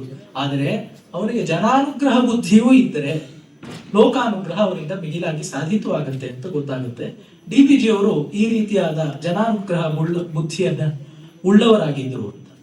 ಮತ್ತೆ ನಾವು ಮೈಸೂರಿನ ದಿವಾನರುಗಳು ಅಂತ ಇಲ್ಲಿ 5ನೇ ಸಂಪುಟ ಇದೆ, ಅಲ್ಲಿ ನೋಡಿದ್ರೆ ಗೊತ್ತಾಗುತ್ತೆ, ಅವರೇ ಬರ್ಕೊಂಡಿದ್ದಾರೆ. ಸಾಮಾನ್ಯ 5ರಿಂದ 6 ದಿವಾನರು ಅಂದ್ರೆ ಈ ಕಾಲದ ಪರಿಭಾಷೆಯಲ್ಲಿ ಚೀಫ್ ಮಿನಿಸ್ಟರ್ಗೆ ಈಕ್ವಿವೆಲೆಂಟ್ ಆದಂತಹ ಒಂದು ಹುದ್ದೆ. ಅಷ್ಟು 5-6 ದಿವಾನರುಗಳ ನೇರವಾದ ಪರಿಚಯ, ಅಂದ್ರೆ ಇವ್ರು ಹೇಳೋದನ್ನ ಅವ್ರು ಕೇಳಿಕೊಂಡು ರಾಜ್ಯದ ಸ್ಥಿತಿಗತಿಗಳನ್ನ ಮಾರ್ಪಡಿಸುವಷ್ಟು, ರಾಜ್ಯ ಸೂತ್ರಗಳನ್ನ ಬದಲಾಯಿಸುವಷ್ಟು ಇವರ ಉಪದೇಶ ಅಥವಾ ಅವರ ಚಿಂತನೆ ಅಲ್ಲಿ ಸಹಕಾರಕವಾಗ್ತಾ ಇತ್ತು. ಅಷ್ಟು ಹೊಕ್ಕು ಬಳಕೆಯನ್ನ ಅವರು ಹೊಂದಿದ್ರು. ಆದರೂ ಕೂಡ ಅವರು ಈ ಅದರ ಹಿಂದಿನ ಸಂಪುಟ ವೈದಿಕ ಧರ್ಮ ಸಂಪ್ರದಾಯಸ್ಥರಲ್ಲಿ ಬರೆದಿರುವಂತಹ ಒಂದು ಮಾತು ಬರೀ ಆ ಸಾಂಪ್ರದಾಯಿಕರಿಗೆ ಮಾತ್ರ ಅಲ್ಲ, ಡಿ ವಿ ಜಿ ಅವ್ರಿಗೂ ಅನ್ವಯಿಸುತ್ತೆ.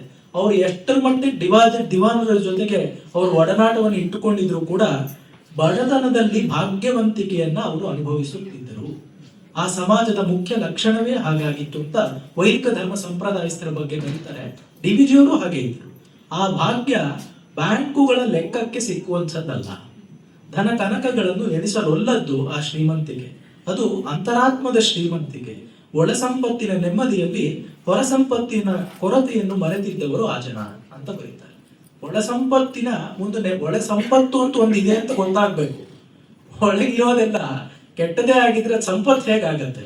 ಆಸುರಿ ಸಂಪತ್ತು ಅಂತ ಕರೆದಿದೆ, ಆದ್ರೆ ಆಸುರಿ ಸಂಪತ್ತು ಅಲ್ಲ, ಆಸುರಿ ಪ್ರವೃತ್ತಿ. ಆಸುರಿ ಪ್ರವೃತ್ತಿಯನ್ನು ಸಂಪಾದನೆ ಮಾಡಿಕೊಳ್ಳಬೇಕಾದದ್ದು. ಡಿ ವಿ ಜಿ ಅವರು ಒಳ ಸಂಪತ್ತಿನ ನೆಮ್ಮದಿಯಲ್ಲಿ ಹೊರಗಿನದ್ದನ್ನು ಅವ್ರು ಮರೆತಿದ್ರು ಅಂತ ಗೊತ್ತಾಗತ್ತೆ. ಮತ್ತೆ ಈ ರೀತಿ ಇನ್ನೊಂದು ಬರೀತಾರೆ, ಎಲ್ಲ ಲೌಕಿಕ ವ್ಯಾಪಾರಗಳ ನಡುವೆಯೂ ಒಂದು ಪಾರಮಾರ್ಥಿಕತೆ, ಎಲ್ಲ ಐಹಿಕ ಪ್ರವೃತ್ತಿಗಳಲ್ಲಿಯೂ ಒಂದು ಮನಃಶಾಂತಿಯ ಬಯಕೆ, ಎಲ್ಲ ಸಂಸಾರ ಸಂಬಂಧಗಳಲ್ಲಿಯೂ ಒಂದು ಪರಿಶುದ್ಧಿ. ಇವು ಭಾರತೀಯ ಸಂಸ್ಕೃತಿಯ ಮುಖ್ಯ ಲಕ್ಷಣಗಳು. ಅಂತರಾತ್ಮ ಹಿತದೃಷ್ಟಿ, ನಿರುಪಾಧಿಕತೆ, ಶುಚಿತೆ ಅಂತ 3 ಶಬ್ದಗಳನ್ನು ಕೊಟ್ಟು ಬಿಡ್ತಾರೆ. ನಾನು ಮುಂದೆ ಉದಾಹರಣೆಗಳನ್ನ ಕೊಡ್ತಾ ಹೋಗ್ತೀನಿ. ಎಲ್ಲ ಉದಾಹರಣೆಗಳನ್ನು ಈ 3 ಶಬ್ದಗಳ ಬೆಳಕಿನಲ್ಲಿ ನಾವು ಸೊಗಸಾಗಿ ಅರ್ಥ ಮಾಡ್ಕೊಳ್ಬಹುದು. ಅಲ್ಲಿ ಒಂದು ಅಂತರಾತ್ಮ ಹಿತದೃಷ್ಟಿ ಇರುತ್ತೆ, ಒಂದು ನಿರುಪಾಧಿಕತೆ ಇರುತ್ತೆ. ಯಾವುದೋ ಕಟ್ಟುಕಟ್ಟಲೆಗಳಿಗೆ ನಾವು ಸಿಲುಕಿದ್ದರೂ ಕೂಡ ಅಲ್ಲಿ ನಾನು ಯಾರಿಗೂ ಪಾರಮಾರ್ಥಿಕವಾಗಿ ಉತ್ತರದಾಯಿ ಅಲ್ಲ ಎಂಬ ಒಂದು ಭಾವ ಇರುತ್ತೆ. ಆದ್ರೆ ಕೈಗೆ ತೆಗೆದುಕೊಂಡ ಕೆಲಸವನ್ನ ಸೊಗಸಾಗಿ ಪಾರಗಾಣಿಸುವಂತಹ ಒಂದು ಶಕ್ತಿ ಸಾಮರ್ಥ್ಯವೂ ಇರುತ್ತೆ, ಅದು ನಿರುಪಾಧಿಕತೆ. ಮತ್ತೊಂದು ಶುಚಿತೆ, ಆಲೋಚನೆ, ಮಾತು, ಕ್ರಿಯೆ ಎಲ್ಲದರಲ್ಲಿಯೂ ಮನೋವಾಕ್ಕಾಯಗಳ ಶುಚಿತೆ ಅದು ಇರುತ್ತೆ ಅಂತ ನಮಗೆ ಗೊತ್ತಾಗುತ್ತೆ. ಡಿ ವಿ ಜಿ ಅವರ ಮನೋಧರ್ಮ ಹೇಗಿತ್ತು ಅಂತ ತಿಳಿಸಿಕೊಡುವುದಕ್ಕೆ ಇಲ್ಲೇ ಬರುವಂತಹ 4 ಘಟನೆಗಳನ್ನ ನಿಮ್ಮ ಮುಂದೆ ಇಡ್ತೀನಿ ನೋಡಿ. ಅವರು ಯಾವುದಕ್ಕೂ ಕೂಡ ತಾನು ಒಂದು ನ್ಯಾಯ ತೀರ್ಮಾನವನ್ನು ಹೇಳಿಬಿಡ್ತೀನಿ ಅಂತ ಆ ಒಂದು ಉತ್ಸುಕತೆಯಿಂದ ಹೋಗ್ತಾ ಇರಲಿಲ್ಲ. ಡಾಕ್ಟರ್ ಅಚ್ಯುತರಾಯರು ಅಂತ ಒಬ್ಬರು ಮಹನೀಯರಿದ್ರು, ಅವ್ರ ಬಗ್ಗೆ ಬರೀತಾ ಡಿ ವಿ ಜಿ ಅವರು ಹೇಳ್ತಾರೆ, ಜೀವನದ ಮಧುವನ್ನು 2 ಕೈಗಳಿಂದಲೂ ಸವಿದವರು ಅಚ್ಯುತರಾಯರು. ಬಹಳ ಧ್ವನಿಪೂರ್ಣವಾದ ವಾಕ್ಯ. ಅಂದ್ರೆ ಅವರು ಎಲ್ಲ ಬಗೆಯ ವ್ಯಕ್ತಿತ್ವಗಳನ್ನು ಚಿತ್ರಿಸಿದ್ದಾರೆ. ಅವರ ರಸಿಕತೆ ಅಥವಾ ಅವರ ಜೀವನದ ಒಂದು ನಡೆಸುವಂತಹ ರೀತಿ ಕೆಲವೊಮ್ಮೆ ಜನರದ ಒಂದು ದೃಷ್ಟಿಯಲ್ಲಿ ಎಲ್ಲೆಯನ್ನ ಮೀರುತ್ತಿದೆ ಅಂತ ಕೆಲವರು ಟೀಕಿಸ್ತಾ ಇದ್ರಂತೆ. ಡಿ ವಿ ಜಿ ಅವರು ಅಚ್ಯುತರಾಯರು ಒಂದ್ ಕಡೆ ನಡ್ಕೊಂಡು ಹೋಗ್ತಿದ್ದಾಗ, ನೋಡಪ್ಪ ನನ್ನ ಬಗ್ಗೆ ಜನ ಇಲ್ಲ ಹೀಗೆ ಟೀಕೆ ಮಾಡ್ತಾರೆ, ಆ ತರ ಟೀಕೆ ಮಾಡ್ತಿರುವಂತಹ ಒಬ್ಬ ಮನುಷ್ಯ ಒಂದ್ ಮನೆ ಕಡೆ ಬೆಟ್ಟು ಮಾಡಿ ತೋರಿಸಿ, ಆ ಮನೆಗೆ ಹೋಗಿ ನೋಡ್ಕೊಂಡು ಬನ್ನಿ, ಅಲ್ಲಿ ಇನ್ನೊಬ್ಬರ ಜೊತೆ ಅವ್ರು ಏನ್ ವ್ಯವಹಾರ ನಡೆಸ್ತಿದ್ದಾರೆ ನಿಮಗೆ ಗೊತ್ತಾಗತ್ತೆ. ಡಿ ವಿ ಜಿ ಅವರು ಅದಕ್ಕೆ ಉತ್ತರವಾಗಿ ಹೇಳುವಂತಹ ಮಾತು ಅವರ ವ್ಯಕ್ತಿತ್ವವನ್ನೇ ತೋರಿಸುತ್ತೆ. ನನಗೆ ಅಂಥ ರುಜುವಾತೇನು ಬೇಕಾಗಿಲ್ಲ, ಪುಣ್ಯ ಪಾಪ ವಿಮರ್ಶೆಗೆ ನಾನು ಹೋಗತಕ್ಕವನೇ ಅಲ್ಲ. ಯಾವ ಯಾವ ಜೀವಕ್ಕೆ ಎಲ್ಲೆಲ್ಲಿ ನೆಮ್ಮದಿ ಇದೆಯೋ ಯಾರು ಕಂಡವರು. ಈ ವಾಕ್ಯ ನೋಡಿ, ಯಾವ ಯಾವ ಜೀವಕ್ಕೆ ಎಲ್ಲೆಲ್ಲಿ ನೆಮ್ಮದಿ ಇದೆಯೋ ಯಾರು ಕಂಡವರು. ದೇವರು ಮಾಡಬೇಕಾದ ಕೆಲಸಕ್ಕೆ ನಾನು ಹೇಗೆ ಕೈ ಹಾಕಲಿ, ದೇವರು ಮಾಡಬೇಕಾದ ಕೆಲಸಕ್ಕೆ ನಾನು ಹೇಗೆ ಕೈ ಹಾಕಲಿ ಅಂತ ನಾವು ಅರ್ಥ ಮಾಡ್ಕೊಳ್ಳೋದು. ಡಿ ವಿ ಜಿ ಅವರು ಮಹಾತ್ಮರು, ಇಷ್ಟೆಲ್ಲ ವ್ಯಾಸಂಗ ಪಡ್ಕೊಂಡವರು, ಜೀವನಾನುಭವ ಉಳ್ಳವರು. ಅವರು ಹೇಳಬೇಕಲ್ವಾ, ನಿಜವಾಗ್ಲೂ ಹೇಳಬೇಕಲ್ವಾ ಅಂದ್ರೆ ಸ್ನೇಹಿತರಾಗಿ ಹೇಳಬಹುದಾದಂತಹ ಮಾತುಗಳನ್ನ, ಕೊಡಬಹುದಾದಂತಹ ಸಾಂತ್ವನವನ್ನ, ನೀಡಬಹುದಾದಂತಹ ವಿಮರ್ಶೆಯನ್ನು ಹೇಳ್ತಾರೆ. ಆದರೆ ಹಿ ಇಸ್ ನಾನ್ ಜಡ್ಜ್ಮೆಂಟಲ್. ನಮಗೆ ಎಷ್ಟೋ ಜೀವನದಲ್ಲಿ ಬರುವಂತಹ ಸಂದರ್ಭಗಳು ಇದೇ ರೀತಿ ತಾನೆ. ನಾವು ಯಾರನ್ನೋ ಕೇಳಿಸ್ಕೊಳ್ಬೇಕಾಗಿರೋದು, ಅವ್ರಿನ್ನ ಆ ಅಂತಾನು ಹೇಳಿರೋದಿಲ್ಲ. ಇವ್ರ ಮಾತೆ ಹೊರಡ್ತಾ ಇಲ್ಲ, ಇವ್ರಿಗೆ ಏನೋ ನೆತ್ತಿ ಏನೇನೋ ಅಂದ್ಕೊಂಡ್ಬಿಡ್ತೀವಿ. ಮೊದಲು ಏನ್ ಹೇಳ್ತಿದಾರೋ, ಏನಾಗಿದೆಯೋ ಕಾಣೋಣ. ಅದಕ್ಕಿಂತ ಆಮೇಲೆ ಬರುವಂಥದ್ದು ನಿಜವಾಗ್ಲೂ ನಡೆದದ್ದೇನು ನಡೀದೇ ಇರೋದೇನು, ಅದು ಒಳ್ಳೇದ ಕೆಟ್ಟದ, ಒಳಿತು ಕೆಡುಕುಗಳ ಮೂಲಕ್ಕೆ ಬರುವಂತಹ ಅದರ ಪರಿಣಾಮವಾಗಿ ಬರುವಂತಹ ಪುಣ್ಯ ಪಾಪಗಳು, ಅದನ್ನು ತಕ್ಕಡಿಯಲ್ಲಿ ಹಾಕಿ ತೂಗಿ ಬರುವಂತಹ ಒಬ್ಬ ಕರ್ಮಾಧ್ಯಕ್ಷ, ಈಶ್ವರ, ದೇವರು, ಇಷ್ಟು ಹೋಗುತ್ತೆ ನಿಶ್ರೇಣಿ. ಅದನ್ನ ನಾನು ಕೆಳಗಡೆ ಇರೋನು, ಈ ಕೆಳಗಡೆ ಇರೋನು ನಾನು ಹೇಗೆ ಮಾಡಬಲ್ಲಿ? ಹೀಗೆ DVG ಅವರು ಈ ಒಂದು ದೃಷ್ಟಿ ನಮಗೆ ಗೊತ್ತಾಗುತ್ತೆ. ಇದೇ ಬಗೆಯ ಒಂದು ಔದಾರ್ಯ, ಒಂದು ಆನುಶಂಸ್ಯ ಅಂತ ನಮ್ಮ ಮಹಾಕಾವ್ಯಗಳಲ್ಲಿ ಬರುತ್ತೆ. ಆನುಶಂಸ್ಯಂ ಪರ್ವಧರ್ಮ ಅಂತ ರಾಮಾಯಣವು ಮಹಾಭಾರತವು ಘೋಷವಾಕ್ಯದಂತೆ ಸಾಗುತ್ತವೆ. DVG ಅವರು ಅದನ್ನ ಬಾಳ್ತಾ ಇದ್ರು ಅಂತ. ಅಂದ್ರೆ ಯಾವುದೇ ಕ್ಷುದ್ರವಾದ, ನೀಚವಾದ, ಹೀನವಾದ ದೃಷ್ಟಿಯನ್ನ ಯಾವುದರಲ್ಲಿಯೂ ಇಟ್ಕೊಳ್ಳೋದಲ್ಲ. ಅವರ ಅಂತರಂಗದ ಸ್ನೇಹಿತರು, ಪ್ರಾಯಶಃ ಅವರಿಗೆ ಅಷ್ಟು ಅಂತರಂಗದ ಸ್ನೇಹಿತರು, ಬೆರಳೆಣಿಕೆಯಷ್ಟು ಜೀವನ ಇದ್ದವರು ಹಿರಿಯ ಸಾಹಿತಿಗಳಾಗಿದ್ದಂತಹ TS ವೆಂಕಣ್ಣಯ್ಯನವರು. DVG ಅವರಿಗೆ ಬಹಳ ಚಿಕ್ಕ ವಯಸ್ಸಿನಲ್ಲಿಯೇ ಪತ್ನಿ ವಿಯೋಗ ಆಯಿತು, ತಮಗೆಲ್ಲರಿಗೂ ಗೊತ್ತಿದೆ. ವೆಂಕಣ್ಣಯ್ಯನವ್ರಿಗೂ ಹಾಗೆ ಆಯಿತು. DVG ಅವರು ಪುನರ್ವಿವಾಹ ಆಗಲಿಲ್ಲ. ವೆಂಕಣ್ಣಯ್ಯನವರಿಗೆ ಪುನರ್ವಿವಾಹ ಆಗಬೇಕೋ ಬೇಡವೋ ಎಂಬಂತಹ ಒಂದು ಜಿಜ್ಞಾಸೆ ಮೂಡಿತು. ಪ್ರಾಯಶಃ ಲಾಲ್ಬಾಗ್ನಲ್ಲಿ ಒಂದು ಸಣ್ಣ ಗುಂಡಾಗಿದೆ, ಅದರ ಮೇಲೆ ಹತ್ತು ಕುಳಿತುಕೊಂಡು ಸೂರ್ಯ ಅಸ್ತವಾಗ್ತಿರ್ಬೇಕಾದ್ರೆ ಅವರಿಬ್ಬರು ಒಂದು ಸಂಭಾಷಣೆಯನ್ನು ನಡೆಸ್ತಾರೆ. ವೆಂಕಣ್ಣಯ್ಯನವರು ಕೇಳ್ತಾರೆ, ಈ ಸಂದರ್ಭದಲ್ಲಿ ನೀನು ಏನ್ ಮಾಡ್ಬೇಕು ಅಥವಾ ನನಗೆ ಏನ್ ಮಾಡಿದ್ರೆ ಒಳ್ಳೇದು ಅಂತ ಅನ್ಸುತ್ತೆ. DVG ಅವರು ಇಲ್ಲೂ ಯಾವ ರೀತಿ ಹೇಳ್ತಾರೆ ಅಂದ್ರೆ, ಒಬ್ಬೊಬ್ಬರ ದೇಹ ಧರ್ಮ, ಒಬ್ಬೊಬ್ಬರ ಮನೋಧರ್ಮ ಬೇರೆ ಬೇರೆ ಆಗಿರುತ್ತೆ. ಹೀಗಾಗಿ ಈ ರೀತಿಯ ಸಂದರ್ಭಗಳಲ್ಲಿ ಅವರವರ ತೀರ್ಮಾನಗಳನ್ನು ಅವರವರೇ ತೆಗೆದುಕೊಳ್ಬೇಕು, ನಾನು ನಿನಗೇನು ಹೇಳೋದಿಲ್ಲ ಅಂತ ಹೇಳ್ತಾರೆ. ಆಮೇಲೆ ಕೊನೆ DVG ಬೇರೆಯಾಗಿ ನಡೆದ್ರು, ವೆಂಕಣ್ಣಯ್ಯನವರು ಪುನರ್ವಿವಾಹ ಆದರು. ಆಗಿದ್ದ DVG ಅವ್ರ ಸಂಬಂಧ ಕಳ್ಕೊಳ್ಳಿಲ್ಲ, ಅವ್ರ ಬಗ್ಗೆ ಕೆಟ್ಟ ಮಾತಾಡ್ಲಿಲ್ಲ, ಅವ್ರ ಸ್ನೇಹ ಇನ್ನಷ್ಟು ঘনিಷ್ಠವಾಯ್ತು. ಒಂದ್ ಸಣ್ಣ ಬಿರುಕು ಮೂಡಿತು ಅಂತ ಬರೀತಾರೆ, ಕಾರಣ ಬೇರೆ ಇದ್ದಿರಬಹುದು, ಏನೇ ಆದರೂ ಈ ಸಂದರ್ಭದಲ್ಲೂ DVG ಎಷ್ಟು ಉದಾರವಾಗಿ ನಡ್ಕೊಳ್ತಾ ಇದ್ರು ಅಂತ ನಮಗೆ ಗೊತ್ತಾಗುತ್ತೆ. ಮತ್ತೆ DVG ಅಂತಹ ಧರ್ಮದೃಷ್ಟಿಯಂತಹ ಉಳ್ಳವರು ಅವ್ರು ಮಾತ್ರ ಮಾಡಬಹುದಾದಂತಹ ಎಷ್ಟೋ ಕೆಲಸಗಳು ಏನು ಅಂತ ಹೇಳಿದ್ರೆ, ನಮ್ಮ ಸಮಾಜದಲ್ಲಿ ನಿಜವಾಗ್ಲೂ ಆಗಬೇಕಾಗಿರುವಂಥದ್ದು, ಸಮಾಜದ ಹಿರಿಯರು, ಪ್ರಾಜ್ಞರು ಅಂತ ಯಾರು ಇರ್ತಾರೋ ಅವ್ರು ಮಾಡಬಹುದಾದಂತಹ ಕೆಲಸ ಏನು ಅಂದ್ರೆ, ಸಾಮಾನ್ಯ ಜನರಿಗೆ ದಿನನಿತ್ಯ ಬರುವಂತಹ ಸಾಮಾನ್ಯವಲ್ಲದ ಕೆಲವೊಂದು ನೈತಿಕ ಪ್ರಶ್ನೆಗಳು, ಧರ್ಮ ಸಂಕಟ ಅಂತ ನಾವೆಲ್ಲರೂ ಕೇಳ್ತೀವಿ, ಮಾತಾಡ್ತೀವಲ್ಲ, ಆ ಥರ ಸಂದರ್ಭಗಳಲ್ಲಿ ಒಬ್ರು ನಿಜವಾಗ್ಲೂ ತಿಳುವಳಿಕೆ ಇರೋರು, ಜೀವನವನ್ನು ಚೆನ್ನಾಗಿ ಅರ್ಥೈಸಿಕೊಂಡವರು ಹೇಳಬಹುದಾದಂತಹ ಮಾತುಗಳು, ಅಂಥ ಜನ ಸಮಾಜದಲ್ಲಿ ಇದ್ರೆ ಅದು ಸ್ವಸ್ಥ ಸಮಾಜ ಅಂತ ಅನ್ನಿಸ್ಕೊಳ್ಳುತ್ತೆ. ಆ ರೀತಿ ಒಬ್ಬ ಸಜ್ಜನರಿದ್ರು, ಧರ್ಮಪ್ರಕಾಶ ಸಜ್ಜನರಾಯರು ಅಂತ ಬೆಂಗಳೂರಿನ ವಿಶ್ವೇಶ್ವರಪುರದಲ್ಲಿ ಇದ್ರು. ಅವರು ಬಹಳ ಶ್ರೀಮಂತರು, ಆದರೂ ಕೂಡ ಜನರಿಂದಲೇ ಅವರು ಧನ ಸಂಗ್ರಹವನ್ನು ಮಾಡಿ ಸುಬ್ರಹ್ಮಣ್ಯ ದೇವಾಲಯವನ್ನ ಬೆಂಗಳೂರಿನ ವಿಶ್ವೇಶ್ವರಪುರದಲ್ಲಿ ಕಟ್ಟಿಸಿದ್ದಾರೆ. ಈ ಹೊತ್ತಿಗೂ ಅವರ ಹೆಸರಿನಲ್ಲಿ ಅಲ್ಲೊಂದು ವೃತ್ತ ಇದೆ, ಸಜ್ಜನರಾವ್ ಸರ್ಕಲ್ ಅಂತ. ಅದನ್ನ ಮತ್ತೆ ಒಂದು ಕಲ್ಯಾಣ ಮಂಟಪವನ್ನ ಅವರು ಕಟ್ಟಿಸಿದ್ರು. ಒಂದು ದಿನ ಮಧ್ಯಾಹ್ನದ ವೇಳೆ ಸಜ್ಜನರಾಯರು DVG ಅವರ ಮನೆಗೆ ಧಾವಿಸಿ ಬರ್ತಾರೆ. DVG ಅವರು ಕೇಳ್ತಾರೆ, ಏನ್ ಇಷ್ಟು ಬಿಸಿಲಿನ ಹೊತ್ತಿನಲ್ಲಿ ಬಂದಿದ್ದೀರಾ, ಯಾತಕ್ಕಾಗಿ ಬಂದ್ರಿ, ಏನ್ ಉದ್ದೇಶ ಅಂತ. ಅಪ್ಪ, ನಮ್ಮ ಧರ್ಮ ಉಳಿಯುತ್ತಾ, ನಮ್ಮ ಹಿಂದೂ ಧರ್ಮ, ಸನಾತನ ಧರ್ಮ ಉಳಿಯುತ್ತಾ, ಈಗ ಉಳಿಯುತ್ತೆ ಅಂತ ನಿಮ್ಗೆ ಅನ್ಸುತ್ತಾ? ಏನ್ ಸಜ್ಜನರಾಯರೇ, ನಿಮ್ಮನ್ಸವರು, ನಿಮ್ ಹೆಸರೇ ಧರ್ಮ ಪ್ರಕಾಶ ಅಂತ, ನೀವು ಕೇಳಬಹುದಾದ ಮಾತೇ ಇದು ಅಂತ ಹೇಳಿದ್ರೆ, ಇಲ್ಲ, ನಾನು ಏನೋ ದೇವಸ್ಥಾನವನ್ನ ಒಂದು ಒಳ್ಳೆ ಉದ್ದೇಶದಿಂದ, ಒಂದು ಒಳ್ಳೆ ಭಾವನೆ ಇಟ್ಕೊಂಡು ಕಟ್ಟಿಸ್ಬಿಟ್ಟೆ, ಜನ ಎಲ್ಲ ಏನ್ ಆಡ್ತಾ ಇದ್ದಾರೆ ಅಂತ ಹೇಳಿದ್ರೆ, ಆ ದೇವಸ್ಥಾನದ ಮೇಲೆ ಯಾಕಪ್ಪ ದುಡ್ಡು ಹಾಕದೆ ಒಂದು ಶಾಲೆಯನ್ನೋ ಒಂದು ಆಸ್ಪತ್ರೆಯನ್ನೋ ಕಟ್ಟಿಸಿದ್ರೆ ಆಗ್ತಾ ಇರ್ಲಿಲ್ವೇ, ಹೆಚ್ಚು ಜನರಿಗೆ ದಿನನಿತ್ಯದ ಜೀವನಕ್ಕೆ ಪ್ರಯೋಜನಕ್ಕೆ ಬರ್ತಿತ್ತು. DVG ಹೇಳ್ತಾರೆ, ದೇವಸ್ಥಾನ ಒಳ್ಳೇದು, ಶಾಲೆ ಕಾಲೇಜುಗಳು ಅಥವಾ ಆಸ್ಪತ್ರೆಗಳು ಕೆಟ್ಟದು ಅಂತ ಯಾರೂ ಹೇಳೋದಿಲ್ಲ. ಶಾಲೆನೂ ಬೇಕು, ಆಸ್ಪತ್ರೆಯೂ ಬೇಕು. ಆದ್ರೆ ಇದೆಲ್ಲವನ್ನು ನೀವು ಜನತೆಗೆ ಒಳಿತಾಗಲಿ ಅಂತ ಮಾಡ್ತಿದ್ದೀರಲ್ಲ, ಆ ಒಳಿತು ಯಾಕೆ ಆಗ್ಬೇಕು? ಒಬ್ಬ ಮನುಷ್ಯ ಇನ್ನೊಬ್ಬ ಮನುಷ್ಯನಿಗೆ ಒಳಿತು ಯಾಕೆ ಮಾಡ್ಬೇಕು ಅಂತ ಹೇಳಿದಾಗ ಇದು ನೀತಿ ಮೂಲದ ಒಂದು ಪ್ರಶ್ನೆ ಆಗುತ್ತೆ. ಅದು ಧರ್ಮ ಅಂತ ಹೇಳಿದಾಗ ಧರ್ಮಕ್ಕೂ ಒಂದು ಪ್ರಶ್ನೆ ಬರುತ್ತಲ್ಲ, ಧಾರ್ಮಿಕವಾಗಿ ಯಾಕೆ ಇರಬೇಕು ಅಂತ ಬಂದಾಗ, ಇಲ್ಲ, ತಾನು ಧಾರ್ಮಿಕವಾಗಿ ಇಲ್ದಿದ್ರೆ ಅದು ಪ್ರೇಯಸ್ಸು, ಧಾರ್ಮಿಕವಾಗಿದ್ರೆ ಶ್ರೇಯಸ್ಸು ಅಂತ ಎಷ್ಟೋ ಶಾಸ್ತ್ರದಲ್ಲಿ ಉತ್ತರಗಳಿವೆ. ಇದು ಎಲ್ಲದಕ್ಕೂ ಮೂಲವಾಗಿರುವಂಥದ್ದು ಒಂದು ಭಗವದ್ ಭಕ್ತಿ. ದೇವರೇ ಇಲ್ಲ ಅಂತ ಆದ್ರೆ, ಅಥವಾ ಸಾಮಾನ್ಯ ಜನರ ಮಟ್ಟದಲ್ಲಿ ಆಸ್ತಿಕ್ಯವೇ ನಶಿಸಿ ಹೋದರೆ ಏನಾಗುತ್ತೆ ಅಂತ ಹೇಳಿದ್ರೆ, ಒಂದು ಕಟ್ಟು ಕಿತ್ತಂತಹ ಒಂದು ಕಡಸು ಹಸು ಎಲ್ಲ ಕಡೆ ಹೋಗಿ ಎಲ್ಲವನ್ನು ಮೇಯ್ದೆ ಓಡಾಡಿ ಯಾರಿಗೂ ಅಂಕಕ್ಕೆ ಸಿಕ್ಕದೆ ಎಲ್ಲ ಆಡಾಡಿ ಬಿಡುತ್ತಲ್ಲ, ಆ ರೀತಿಯ ಒಂದು ಬದುಕಾಗುತ್ತೆ, ಏಕಸೂತ್ರತೆ ಇರೋದಿಲ್ಲ. ಹೀಗಾಗಿ ನೀವು ಎಲ್ಲ ಜನರಿಗೂ ಬೇಕಾಗುವಂತಹ ಆ ಒಳಿತಿಗೂ ಕೂಡ ಕಾರಣವಾದ ಭಗವದ್ ಭಕ್ತಿ, ಒಳಿತನ್ನು ಎಲ್ಲ ಜನರೂ ಕೂಡ ನಶಿಸಿ ಹೋದರೂ ಮತ್ತೆ ಆ ಒಳಿತಿನ ವಿಶ್ವಾಸವನ್ನ ಮೂಡಿಸಬಹುದಾದಂಥದ್ದು ಈ ಭಗವಂತನ ಪರಿಕಲ್ಪನೆ.